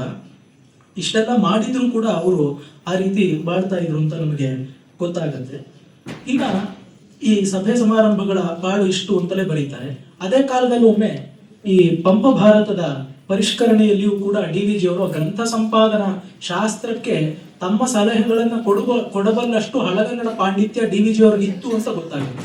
ಎಷ್ಟೋ ಜನರಿಗೆ ಡಿ.ವಿ.ಜಿ ಅವರು ಕವಿಯಾಗಿ ಬೇರೆಯವರೆಲ್ಲ ಆಗಿದ್ರು ಅಂತ ಕೂಡ ಅವ್ರ ವಿದ್ವತ್ತೆ ವೈದುಷ್ಯ ಯಾವ ರೀತಿ ಆಗಿತ್ತು ಅಂತ ಎಷ್ಟೋ ಜನರಿಗೆ ನಿಲುಕೋದಿಲ್ಲ. ಯಾಕೆ ಅವ್ರು ಅದನ್ನು ತುಂಬಾ ಅಂಡರ್ ಪ್ಲೇ ಮಾಡ್ತಾರೆ. ಅವ್ರ ಫುಟ್ ನೋಟ್ಸ್ ಅನ್ನು ಮೆರೆಸೋದಿಲ್ಲ. ಅವ್ರು ಏನೋ ಬಿಬ್ಲಿಯೋಗ್ರಫಿ ಅಂತ 1000 ಗ್ರಂಥ ಓದಿದ್ರು ಬಟ್ಟೆ ಕೊಡೋದಿಲ್ಲ. ಈ ತರ ಎಲ್ಲ ಮಾಡಿದ್ದ ಅವರು ವಿದ್ವಾಂಸರು ಅಂತ ಹೇಗೆ ಗೊತ್ತಾಗುತ್ತೆ? ಪಂಪ ಭಾರತದ ಪರಿಷ್ಕರಣೆಯಲ್ಲಿ ಅವರು ತೊಡಗಿದ್ರು ಅಂತ ನಮಗೆ ಗೊತ್ತಾಗುತ್ತೆ. ಇನ್ನು ಗಣೇಶ್ ಅವರೇ ಹೇಳಿದಂತಹ ಎಷ್ಟೋ ಚಾಟು ಪದ್ಯಗಳು ಇಲ್ಲೂ ಕೂಡ ಬರುತ್ತೆ ಅಂತ ನಮಗೆ ಗೊತ್ತಾಗುತ್ತೆ. ಮತ್ತೆ ನೋಡಿ, ಐತಿಹಾಸಿಕವಾಗಿ ಮುಖ್ಯವಾದ ಎಷ್ಟೋ ಸಂಗತಿಗಳಿಗೆ ಇಲ್ಲಿ ಆಕರ ಸಾಮಗ್ರಿ ಒದಗುತ್ತೆ ಅಂತ ಹೇಳಿದೆ. ಒಬ್ರು ಸರ್ಟಿ ಮಾಧವರಾಯರು ಅಂತ ಇದ್ರು. ಅವ್ರ ಮಕ್ಕಳು ಆನಂದರಾಯರು ಅಂತ ದಿವಾನರಾಗಿದ್ರು. ಅವರು ಡಿ.ವಿ.ಜಿ ಅವರು ಈ ದೇಶೀಯ ಸಂಸ್ಥಾನಗಳ ಬಗ್ಗೆ ಮಿಗಿಲಾದ ಕೆಲಸ ಮಾಡಿದ್ದಾರೆ. ಸಂದೀಪ್ ಅವರು ಪ್ರಾಯಶಃ ಮಧ್ಯಾಹ್ನ ವಿಚಾರಗಳನ್ನು ತಿಳಿಸಿ ಯಾರು ಅದರ ಕುರಿತು ಬರೀತಿರ್ಬೇಕಾದ್ರೆ open letters to the Maharaja of Bikaner ಅಂತ ಬರೆದಿದ್ದಾಗ ಈ ಮಾಧವರಾಯರ ಒಂದು ಪ್ರಬಂಧ ಇರುತ್ತೆ, ರಾಜ್ಯತಂತ್ರಕ್ಕೆ ಸಂಬಂಧಿಸಿದ್ದು, ರಾಜ ಶಿಕ್ಷಣಕ್ಕೆ ಮುಖ್ಯವಾಗಿ ಸಮರ್ಪಿಸಿದ್ದು. ಅದನ್ನು ಕುರಿತು ಅವ್ರು ಬರೆದಿದ್ದಾಗ ಅದರಿಂದ ಒಂದು ಪ್ಯಾರಾಗ್ರಾಫ್ ಅನ್ನು ಡಿ.ವಿ.ಜಿ ಅವರು ಈ ಲೆಟರ್ ನಲ್ಲಿ ಕೋಟ್ ಮಾಡಿರ್ತಾರೆ. ಅವ್ರ ಮಕ್ಕಳೇ ಅಲ್ವಾ ಆನಂದರಾಯರು, ಅದನ್ನ ಓದ್ಬಿಟ್ಟು ನಿಮ್ಗೆ ನನ್ನ ತಂದೆ ಪುಸ್ತಕ ಎಲ್ಲಿ ಸಿಕ್ತು ಅಂತ ಕೇಳ್ತಾರೆ. ಹೇಗೋ ಸಿಕ್ತು, ನನಗೆ ಪೂರ್ತಿ ಸಿಕ್ಕಿಲ್ಲ, ಹೀಗೆಲ್ಲ ಹೇಳಿ ಅದನ್ನ ಪುನರ್ಮುದ್ರಣ ಮಾಡಿದ್ರೆ ಒಳ್ಳೇದು, ಅದ್ರಲ್ಲಿ ಒಳ್ಳೆ ವಿಷಯ ಇದೆ ಅಂತೆಲ್ಲ ಹೇಳ್ತಾರೆ. ಆದ್ರೆ ಆನಂದರಾಯರು ಅಷ್ಟು ದಿವಾನರಾಗಿದ್ರು, I am a poor man, ನಾನು ನಿನಗೆ ಹಣ ಕೊಡೋದಕ್ಕೆ ಸಾಧ್ಯ ಇಲ್ಲಪ್ಪ ಅಂತ ಏನೋ ಹಾರಿಕೆ ಉತ್ತರ ಕೊಟ್ಬಿಟ್ಟು ಕೈ ತೊಳ್ಕೊಂಡ್ಬಿಡ್ತಾರೆ. ಎಷ್ಟೋ ವರ್ಷ ಆ ಪುಸ್ತಕ ಮುದ್ರಣೆ ಆಗಿರ್ಲಿಲ್ಲ. ಈಗ ಮೊನ್ನೆ ಆ ಪುಸ್ತಕ ಮುದ್ರಣ ಆಗಿದೆ. ದಿ ಪ್ರೋಗ್ರೆಸಿವ್ ಮಹಾರಾಜ ಎಂಬ ಹೆಸರಿನಲ್ಲಿ ರಾಹುಲ್ ಸಾಗರ್ ಎಂಬ ವಿದ್ವಾಂಸರು ಅದನ್ನು ಸಂಪಾದನೆ ಮಾಡಿ ಹೊರತಂದಿದ್ದಾರೆ. ಅಂದ್ರೆ ಡಿ.ವಿ.ಜಿ ಅವರು ಈ ವಿಷಯವನ್ನ ದಾಖಲೆ ಮಾಡದಿದ್ದು ಹೊರತು 2023ನೇ ಇಸ್ವಿ ತನಕ ಹೀಗೊಂದು ಇತ್ತು ಅಂತಾನೆ ಎಷ್ಟೋ ಜನಕ್ಕೆ ಗೊತ್ತಾಗ್ತಾ ಇರಲಿಲ್ವ. ಹೀಗಾಗಿ ನಾನು ಮೊದಲೇ ಹೇಳಿದೆ, ಸಾಂಸ್ಕೃತಿಕವಾದ ಪುನಾರಚನೆಗೆ ಇಲ್ಲಿ ಸಾಮಗ್ರಿ ಇದೆ ಅಂತ. ಅದು ನಿಜವಾಗ್ಲೂ. ಮತ್ತೆ ಸರ್ ಎಂ ವಿಶ್ವೇಶ್ವರಯ್ಯನವರ ಜೀವನದ ಬಗ್ಗೆ ಇಲ್ಲಿ ಡಿ.ವಿ.ಜಿ ಅವರು ಬರೆದಷ್ಟು ಆಪ್ತವಾಗಿ ಅಧಿಕೃತವಾಗಿ ಬೇರೆ ಎಲ್ಲೂ ಮಾಹಿತಿ ಲಭ್ಯ ಇಲ್ಲ. ಡಿ.ವಿ.ಜಿ ಅವ್ರ ಬಗ್ಗೆನೆ ಅವ್ರ ರಂಗಾಚಾರ್ಯರ ಪುಸ್ತಕ ಬರೆದಾಗ ವಿಶ್ವೇಶ್ವರಯ್ಯನವರ ಬಳಕೆಗೆ ಬಂದ ರೀತಿ ಮತ್ತು ಅವ್ರು ಎಷ್ಟು ಆಪ್ತರಾಗಿದ್ರು, ಅವ್ರ ಮನೆಗೆ ಇವ್ರು ಯಾವ ಕಾಲಕ್ಕೂ ಹೋಗುವಂತಹ ಸ್ವಾತಂತ್ರ್ಯವನ್ನ ಪಡ್ಕೊಂಡಿದ್ರು. ತಿರುವಾಂಕೂರ್ನಲ್ಲಾದಂತಹ ಸ್ಟೇಟ್ಸ್ ಪೀಪಲ್ಸ್ ಕಾನ್ಫರೆನ್ಸ್ ಅಲ್ಲಿ ಇವರೇ ಆಪ್ತ ಸಹಾಯಕರಾಗಿದ್ರು. ಇದೇ ರೀತಿ ವಿ.ಎಸ್. ಶ್ರೀನಿವಾಸ ಶಾಸ್ತ್ರಿಗಳು ಮೈಸೂರಿಗೆ ಅವರು ಸ್ಟೇಟ್ ಗೆಸ್ಟ್ ಆಗಿ ಬಂದಿದ್ದಾಗ, ನಾಡಿನೆಲ್ಲ ಪ್ರವಾಸ ಮಾಡಿದಾಗ ಡಿ.ವಿ.ಜಿ ಅವರು ಇದ್ರೆ ಮಾತ್ರ ನಾನು ಬರ್ತೀನಿ ಅಂತ ಅವರು ನಿರ್ಬಂಧ ಪಡಿಸಿ ಇವರ ಸಾಹಚರ್ಯವನ್ನು ಅಷ್ಟು ಬಯಸಿ ಪಡ್ಕೊಂಡಿದ್ರು ಅಂತ ಗೊತ್ತಾಗುತ್ತೆ. ಇನ್ನೆಷ್ಟೋ ಶಾಸ್ತ್ರ ಸೂಕ್ಷ್ಮಗಳನ್ನು ಕೂಡ ಇಲ್ಲಿ ಒಳಗೊಂಡಿವೆ. ಪುಣ್ಯ ಶ್ಲೋಕ ವೆಂಕಟರಾಮ್ ಭಟ್ರು ಅಂತ ಅವ್ರ ಪುರೋಹಿತರ ಬಗ್ಗೆ ಬರೀತಾ, ನನ್ನ ಜೀವನದಲ್ಲಿ ಏನಾದ್ರೂ ಒಳ್ಳೇದಿದೆ ಅಂತ ಹೇಳಿದ್ರೆ ಅದಕ್ಕೆ ಮೂಲ ಕಾರಣರಾದಂತಹ ಮಹನೀಯರಲ್ಲಿ ವೆಂಕಟರಾಮ್ ಭಟ್ರು ಅಂತ ಒಬ್ರು ಅಂತ ಹೇಳ್ತಾರೆ. ಅವರಲ್ಲಿಯೇ ಇವ್ರಿಗೆ ವೇದಾಭ್ಯಾಸ ಅಗ್ನೇರ್ನಫ್ಪಾತ ಕೃತಿಕಾ ಅಂತ ಪ್ರಾರಂಭ ಆಯಿತು, ಶ್ರೀಕಾರವಾಯಿತು ಅಂತ ಬರೀತಾರೆ. ಇದೇ ರೀತಿ ಕಾಶಿ ರಾಘವೇಂದ್ರಾಚಾರ್ಯರು ಇವ್ರಿಗೆ ಸಂಸ್ಕೃತ ಅಭ್ಯಾಸ ಮಾಡಿದವರು. ಅಲ್ಲಿ ಏನಾದ್ರೂ ತಪ್ಪಾದ್ರೆ ಮೊದಲು ಕಿವಿಯ ಮೇಲ್ತುದಿಯನ್ನ ಹಿಂಡೋದು, ಆಮೇಲೆ ಮೊಣಕಾಲಿನ ಒತ್ತಡಕ್ಕಾಗಿ ಒಂದು ಎದೆ ಕೊಡೋದು, ಬೆನ್ನಿನ ಮೇಲೆ ಗುದ್ದೋದು, ಈ ರೀತಿ ಎಲ್ಲ ಅವ್ರ ಶಿಕ್ಷಣ ಸಾಗುತ್ತಾ ಇತ್ತು ನಿಜವಾಗ್ಲು ಅಂತ ಹೇಳ್ತಾರೆ. ಈ ತರದ್ದೆಲ್ಲ ಹೇಳ್ತಾರೆ. ಹಾಗೆ ಅಂದ್ರೆ ಅವರು ಆ ಕಾಲದಲ್ಲಿ ತಮ್ಮ ಬಾಲ್ಯದಿಂದ ಹಿಡಿದು ಸಂಕೀರ್ಣ ಸ್ಮೃತಿ ಸಂಪುಟ ಓದಿದ್ರೆ ಅದು ಹೆಚ್ಚಿನ ಪಾಲು ಆತ್ಮಕಥೆ, ಅವರ ಬಾಲ್ಯದ ಕಥೆ, ಮುಳುಬಾಗಿಲಿನಲ್ಲಿ ಇದ್ದಿದ್ದು, ಆಮೇಲೆ ಬೆಂಗಳೂರಿಗೆ ಬಂದಿದ್ದು, ಇದೆಲ್ಲವೂ ಅಲ್ಲಿ ಕಾಣಿಸುತ್ತೆ ಅಂತ. ಅವರಿಗೆ ಅಲ್ಲಿ ಪರವಾಸುದೇವನ ಒಂದು ವಿಗ್ರಹ ತಂದು ಕೊಟ್ಟಿದ್ರಂತೆ. ಅದು ಮುದ್ದಾಗಿತ್ತು. ಅದಕ್ಕೆ ಕಾಶ್ಮೀರ್ ಕಸೂತಿ ಇರುವಂತಹ ಒಂದು ಶಾಲಿನ ಹೋಗಿಸಿ ಡಿ.ವಿ.ಜಿ 5-6 ವರ್ಷದ ಹುಡುಗ ಅದಕ್ಕಿದೆಲ್ಲ ಕಸೂತಿ ಮಾಡಿದ್ರು. ನನ್ನ ಮಕ್ಕಳ ಮದುವೆ ಆಗೋ ತನಕ ಆ ವಿಗ್ರಹ ನಮ್ಮ ಮನೆಯಲ್ಲಿ ಆಗೀಗ ಕಾಣಿಸ್ತಾ ಇತ್ತು ಅಂತ ಬರೀತಾರೆ. ಈ ರೀತಿ ಅನೇಕ ವಿಚಾರಗಳು. ಅವರು ಹಾನಗಲ್ ವಿರೂಪಾಕ್ಷಾಸ್ತ್ರಿಗಳ ಶಾಸ್ತ್ರಾಧ್ಯಯನ ಮಾಡಿದಂತಹ ಒಂದು ಪ್ರಸಂಗ. ಮದನ ಮೋಹನ ಮಾಳವೀಯರು ಬೆಂಗಳೂರಿಗೆ ಬಂದಿದ್ದಾಗ ಅವರ ಲಲಿತವಾದ ಸಂಸ್ಕೃತ ಭಾಷಣವನ್ನ ಕೇಳಿದಂತಹ ಹಾನಗಲ್ ವಿರೂಪಾಕ್ಷಾಸ್ತ್ರಿಗಳು ಅವರ ಕೆಲವೊಂದು ಹಿಂದೂ ಧರ್ಮದ ಪರಿಷ್ಕರಣೆಗಳಿಗೆ ಇವರು ಸಾಂಪ್ರದಾಯಿಕರಾಗಿದ್ದುಕೊಂಡು ಹೇಗೆ ಒಗ್ತಾ ಇರಲಿಲ್ಲ, ಆದ್ರೂ ಅವರು ಶ್ರದ್ಧೆ ದೊಡ್ಡದು ಇಂತೆಲ್ಲ ಡಿ.ವಿ.ಜಿ ಅವರು ಕಾಣಿಸ್ತಾರೆ. ಅಂದ್ರೆ ಆ ಎಲ್ಲ ಸಂದರ್ಭಗಳಿಗೂ ಸಾಕ್ಷಿಯಾಗಿ ಅವರೊಂದು ಸಾಂಸ್ಕೃತಿಕವಾದ ದಾಖಲೆಯನ್ನು ಬರೀತಿದ್ದಾಗ ಎಲ್ಲ ದೃಷ್ಟಿಕೋನಗಳನ್ನು ಬಳಸಿಕೊಂಡು ಸಮಾಜದ ಒಳಿತಿಗೆ ಯಾವುದು ಬೇಕೋ ಆ ರೀತಿ ನಿರ್ಣಯಕ್ಕೆ ಹೆಚ್ಚಿನ ಪಾಲು ಡಿ.ವಿ.ಜಿ ಬರ್ತಾರೆ. ಇದು ಕೂಡ ಜ್ಞಾಪಕ ಚಿತ್ರಶಾಲೆಯ ಒಂದು ಹೆಗ್ಗಳಿಕೆಗಳಲ್ಲಿ ಒಂದು ಅಂತ ನಮಗೆ ಗೊತ್ತಾಗುತ್ತೆ. ಮತ್ತೆ ಅವರು ಹಿರಿಯಣ್ಣನವ್ರ ಬಗ್ಗೆ ಬರೀತಿರ್ಬೇಕಾದ್ರೆ ಅವರು ಪ್ಲೇಟೋ ಮತ್ತೆ ವೇದಾಂತ ಎರಡು ತತ್ವಗಳನ್ನ, ವೇದಾಂತದಲ್ಲಿ ತತ್ವಗಳಿಗೆ ಪ್ಲೇಟೋ ಮೇಲೆ ಸಂವಾದಗಳು ಹೇಗೆ ಕಾಣುತ್ತೆ ಅಂತ ಅವ್ರ ಪತ್ರ ಪ್ರಸಂಗ ನಡೆದಿತ್ತಂತೆ. ಆಚಾರ್ಯ ಹಿರಿಯಣ್ಣನವರು ಬಹಳ ದೊಡ್ಡ ತಾತ್ವಿಕರು, ಇದೇ ಮೈಸೂರಿನಲ್ಲಿ ಇದ್ದವರು. ಅವ್ರ ಜೊತೆ DVG ಅವರು ಈ ರೀತಿ ಪತ್ರ ಪ್ರಸಂಗಗಳನ್ನ ಇಟ್ಕೊಂಡಿದ್ರು ಅಂತ ಗೊತ್ತಾಗುತ್ತೆ. ಪತ್ರಗಳು ನಶಿಸಿ ಹೋಗಿವೆ, ಆದ್ರೆ ಆ ರೀತಿ ನಡೆದಿತ್ತು. ಮತ್ತವ್ರ ವಿದ್ಯಾ ಕುತೂಹಲ ಎಷ್ಟಿತ್ತು. ಎಲ್ಲೋ ಪುನರ್ಭವಂ ಕ್ಷಪಯತು ನೀಲಲೋಹಿತ ಕಾಳಿದಾಸ ಒಂದು ಪ್ರಯೋಗ ಮಾಡಿದ್ರೆ ಈ ಶಬ್ದದ ಅರ್ಥ ಏನು ಅಂತ ಹಿರಿಯಣ್ಣನವ್ರನ್ನ ಕೇಳದ್ರಂತೆ. ಅವರೊಂದು ನೋಟ್ ಬುಕ್ ನಲ್ಲಿ ಅದ್ರ ಬಗ್ಗೆ ಎಷ್ಟೋ ಪುಟಗಳಷ್ಟು ಮಾಡ್ಕೊಂಡಿದ್ದ ಟಿಪ್ಪಣಿಗಳನ್ನು ತೋರಿಸಿದ್ರು ಅಂತ ಹೇಳ್ತಾರೆ. ಅಂದ್ರೆ ಅವ್ರು ಇಲ್ಲಿ ಬೇಕಾಗಿರೋದು ಹಿರಿಯಣ್ಣನವ್ರ ಚಿತ್ರಣ, ಆದ್ರೆ ನಮಗೆ DVG ಅವರ ಚಿತ್ರಣವೂ ಇಲ್ಲಿ ಕಾಣುತ್ತೆ ಅಂತ. ಅವರು ನಾನು ಬಂಡಿ ರಸೂಲ್ ಖಾನ್ ಅವ್ರ ಬಗ್ಗೆ ಹೇಳಿದೆ. ಅವ್ರು ನೋಡಿ ಈ ಹುಡುಗ ಚೆನ್ನಾಗಿ ಓದ್ತಾನೆ ಅಂತ ಗೊತ್ತಾದಾಗ ಆ ಬಂಡಿ ಇಟ್ಕೊಂಡಿದ್ದಂತಹ ಮಹನೀಯರು ಪಾಪ ಇವ್ನು ಓದ್ಲೇಬೇಕು, ನಿಲ್ಲಿಸಬಾರ್ದು ಅಂತ ನಾನು ಕಂಟೋನ್ಮೆಂಟ್ ರೈಲ್ವೆ ಸ್ಟೇಷನ್ ತನಕ ಕರ್ಕೊಂಡು ಬಂದು ಇವನನ್ನ ಬಿಡ್ತೀನಿ ಅಂತ ಹೇಳಿ ಬಂಡಿಲ್ ಕೂಡಿಸ್ಕೊಂಡು ಬಿಡ್ತಾರಂತೆ. ಅಪ್ರಸಿದ್ಧ ಕವಿತ್ವ ಹೇಗೆಲ್ಲ ಅದು ಬಹಳ ಮೆರುಗಿನಿಂದ ಸಾಗ್ತಾ ಇತ್ತು, ಹೀಗೆಲ್ಲ ಬರೀತಾರೆ. ಮತ್ತೆ ಅವರ ಅಂತರಂಗದಲ್ಲಿ ಬಹಳ ವಿರಕ್ತರಾಗಿದ್ದ ಕಾರಣ ಅವ್ರಿಗೆ ಸಂತರು, ಅವಧೂತರು ಇವ್ರ ಬಗ್ಗೆ ಎಲ್ಲ ಮಿಗಿಲಾದ ತಾತ್ಪರ್ಯ ಇರುತ್ತೆ. ಹಕ್ಕಿಯ ಪಯಣ ಅಂತ ಒಂದು ಇದೆ, ಬಹಳ ಅದ್ಭುತವಾದದ್ದು. ಅಲ್ಲಿ ಗೊತ್ತಾಗುತ್ತೆ ಅವ್ರ ಭಾವರ ಜೊತೆ ಹೋಗ್ತಾರಂತೆ. ಎಲ್ಲಿ ಎಲ್ಲಿ ತೋರಣ ಅಲ್ಲಿ ಎಲ್ಲಿ ಹೂರಣ ಅಂತ ಹೇಳ್ಕೊಂಡು ಜೈ ಪರಮೇಶ್ವರ ಅಂತ ಹೋಗ್ತಾ ಇರ್ತಾರಂತೆ. ಸರಿ, ಬಾ ಅಲ್ಲಿಗೆ ಹೋಗೋಣ, ನಡಿ ಅಲ್ಲಿಗೆ ಹೋಗೋಣ ಅಂತ ಇವ್ರ ಘೋಷವಾಕ್ಯ. ಯಾರೆಲ್ಲಾದ್ರೂ ಹೋಗ್ತಿರ್ಬೇಕಾದ್ರೆ ಒಂದು ಸ್ಲೋಗನ್ ಬೇಕಲ್ಲ, ಅವರೇ ಬರ್ದಿದ್ದಾರೆ. ಭಾಷಣಗಳಲ್ಲಿಯೋ ಘೋಷಣೆಗಳಲ್ಲಿಯೋ ವಿಶ್ವೇಶ್ವರಯ್ಯನವರಿಗೆ ತಾತ್ಪರ್ಯ ಇತ್ತು ಅಂತ ಗೇರಿ ಮಾಡಿದ್ದಾರೆ, ಇವರು ಸ್ಲೋಗನ್ ಇಟ್ಕೊಂಡಿದ್ರು. ಈ ರೀತಿ ಎಲ್ಲ ನಮಗ್ ಗೊತ್ತಾಗುತ್ತೆ. ಒಟ್ಟಿನಲ್ಲಿ ತಾತ್ಪರ್ಯವಾಗಿ ಅವರಿಗೆ ಈ ದೃಷ್ಟಿಕೋನ ಎಷ್ಟು ಚೆನ್ನಾಗಿತ್ತು ಅಂತ ನಮಗೆ ಗೊತ್ತಾಗುತ್ತೆ. ಈ ಜ್ಞಾಪಕ ಚಿತ್ರಶಾಲೆಯನ್ನ ಓದೋದರ ಮೂಲಕ DVG ಅವರ ಒಂದು ಆಂತರಂಗಿಕವಾದ ಉನ್ನತಿ ನಮಗೆ ಗೊತ್ತಾಗುತ್ತೆ. ಮತ್ತೆ ಯಾವುದೇ ಒಂದು ಒಳ್ಳೆಯ ಸಾಹಿತ್ಯ, ಆ ವಾಕ್ಯವನ್ನೇ ನಾನು ಮತ್ತೆ ಓದಿ, ಮೊದಲನೇ ವಾಕ್ಯವನ್ನೇ ನಾನು ಮತ್ತೆ ಓದಿ ಈ ಭಾಷಣವನ್ನ ಉಪಸಂಹಾರ ಮಾಡ್ತೀನಿ. ಪ್ರಾಯಶಃ ನನ್ನ ಒಡಕು ಮಾತುಗಳಿಗಿಂತ ಅವರು DVG ಅವರ ಮಾತನ್ನೇ ನಾವು ಓದೋಣ. ಎರಡು ಮಾತುಗಳನ್ನ ಮತ್ತೆ ಸ್ಮರಿಸಿಕೊಂಡು ಈ ಭಾಷಣವನ್ನ ನಿಲ್ಲಿಸಬಹುದು. ಅನುಭವ ಪರೀಕ್ಷೆಯ ಮೂಲಕ ಉತ್ಪನ್ನವಾಗುವ ಯುಕ್ತಾಯುಕ್ತ ವಿವೇಕವು ನಮ್ಮ ಮುಂದಿನ ಪ್ರಯಾಣಕ್ಕೆ ಕೈದೀವಿಗೆಯಾಗುತ್ತದೆ. ವ್ಯಕ್ತಿ ಚರಿತ್ರೆಗೆ ಬೇಕಾದದ್ದು ಶೀಲ ನಿದರ್ಶಕವಾದ ಘಟನೆಗಳು. ನೆಲದ ಅಂತರಾಳದ ಊಟ ಚಿಲುಮೆಗಳು ಹೇಗೋ ಮನುಷ್ಯ ಸಮಾಜದಲ್ಲಿಯೂ ಸಾಮಾನ್ಯ ಜನವರ್ಗದವರ ಒಳ್ಳೆಯತನ, ಸ್ನೇಹ, ಸೌಹಾರ್ದಗಳು ಸಮಾಜಕ್ಕೆ ಹಾಗೆ. ಬಹುಶಃ ಎಲ್ಲ ಜೀವನ ಕ್ಷೇತ್ರಗಳಲ್ಲಿಯೂ ಮಹಾರ್ಹವಾದದ್ದನ್ನು ಒದಗಿಸತಕ್ಕದ್ದು ವೈಯಕ್ತಿಕ ಸತ್ವ. ಒಬ್ಬನೊಬ್ಬ ಸತ್ವ ವರಪ್ರಸಾದಿಯ ಜನಾನುಗ್ರಹ ಬುದ್ಧಿ. ಈ ಜನಾನುಗ್ರಹ ಬುದ್ಧಿಯನ್ನ DVG ಅಂತಹ ಸತ್ವಗುಣ ಸಂಪನ್ನರು ಒದಗಿಸಿಕೊಂಡದ್ದು ಒಂದು ಉತ್ಸವವಾಗಿ, ಒಂದು ಮೆರವಣಿಗೆಯಾಗಿ ಸುಮಾರು 2500 ಪುಟಗಳಷ್ಟು ಮಿಗಿಲಾದ ಬಹಳ ಒಳ್ಳೆಯ ರಸಸ್ಯಂದಿಯಾದ ಸಾಹಿತ್ಯ ನಮ್ಮ ಮುಂದೆ ಇದೆ. ನಾವೆಲ್ಲರೂ ಕೂಡ ಅದನ್ನು ಓದಿ ನಿಜಕ್ಕೂ ವಿದ್ಯಾರಣ್ಯರ ಬಗ್ಗೆ ಹೇಳ್ತಾರಲ್ಲ, ಗಣೇಶ್ ಅವ್ರ ವಾಕ್ಯವನ್ನು ಓದೋದು ಅಲ್ಲಿ ಕೊನೆಗೆ ಬರೀತಾರೆ, ಆ ಪಾವನವಾದ ಸರಸ್ಸಿನಲ್ಲಿ ನಮ್ಮನ್ನು ನಾವು ತೊಳೆದುಕೊಳ್ಳೋಣ ಅಂತ ಬರೀತಾರೆ. ನಾವು ಹಾಗೆ ಮಾಡಿಕೊಳ್ಳೋಣ. ನಮಸ್ಕಾರ.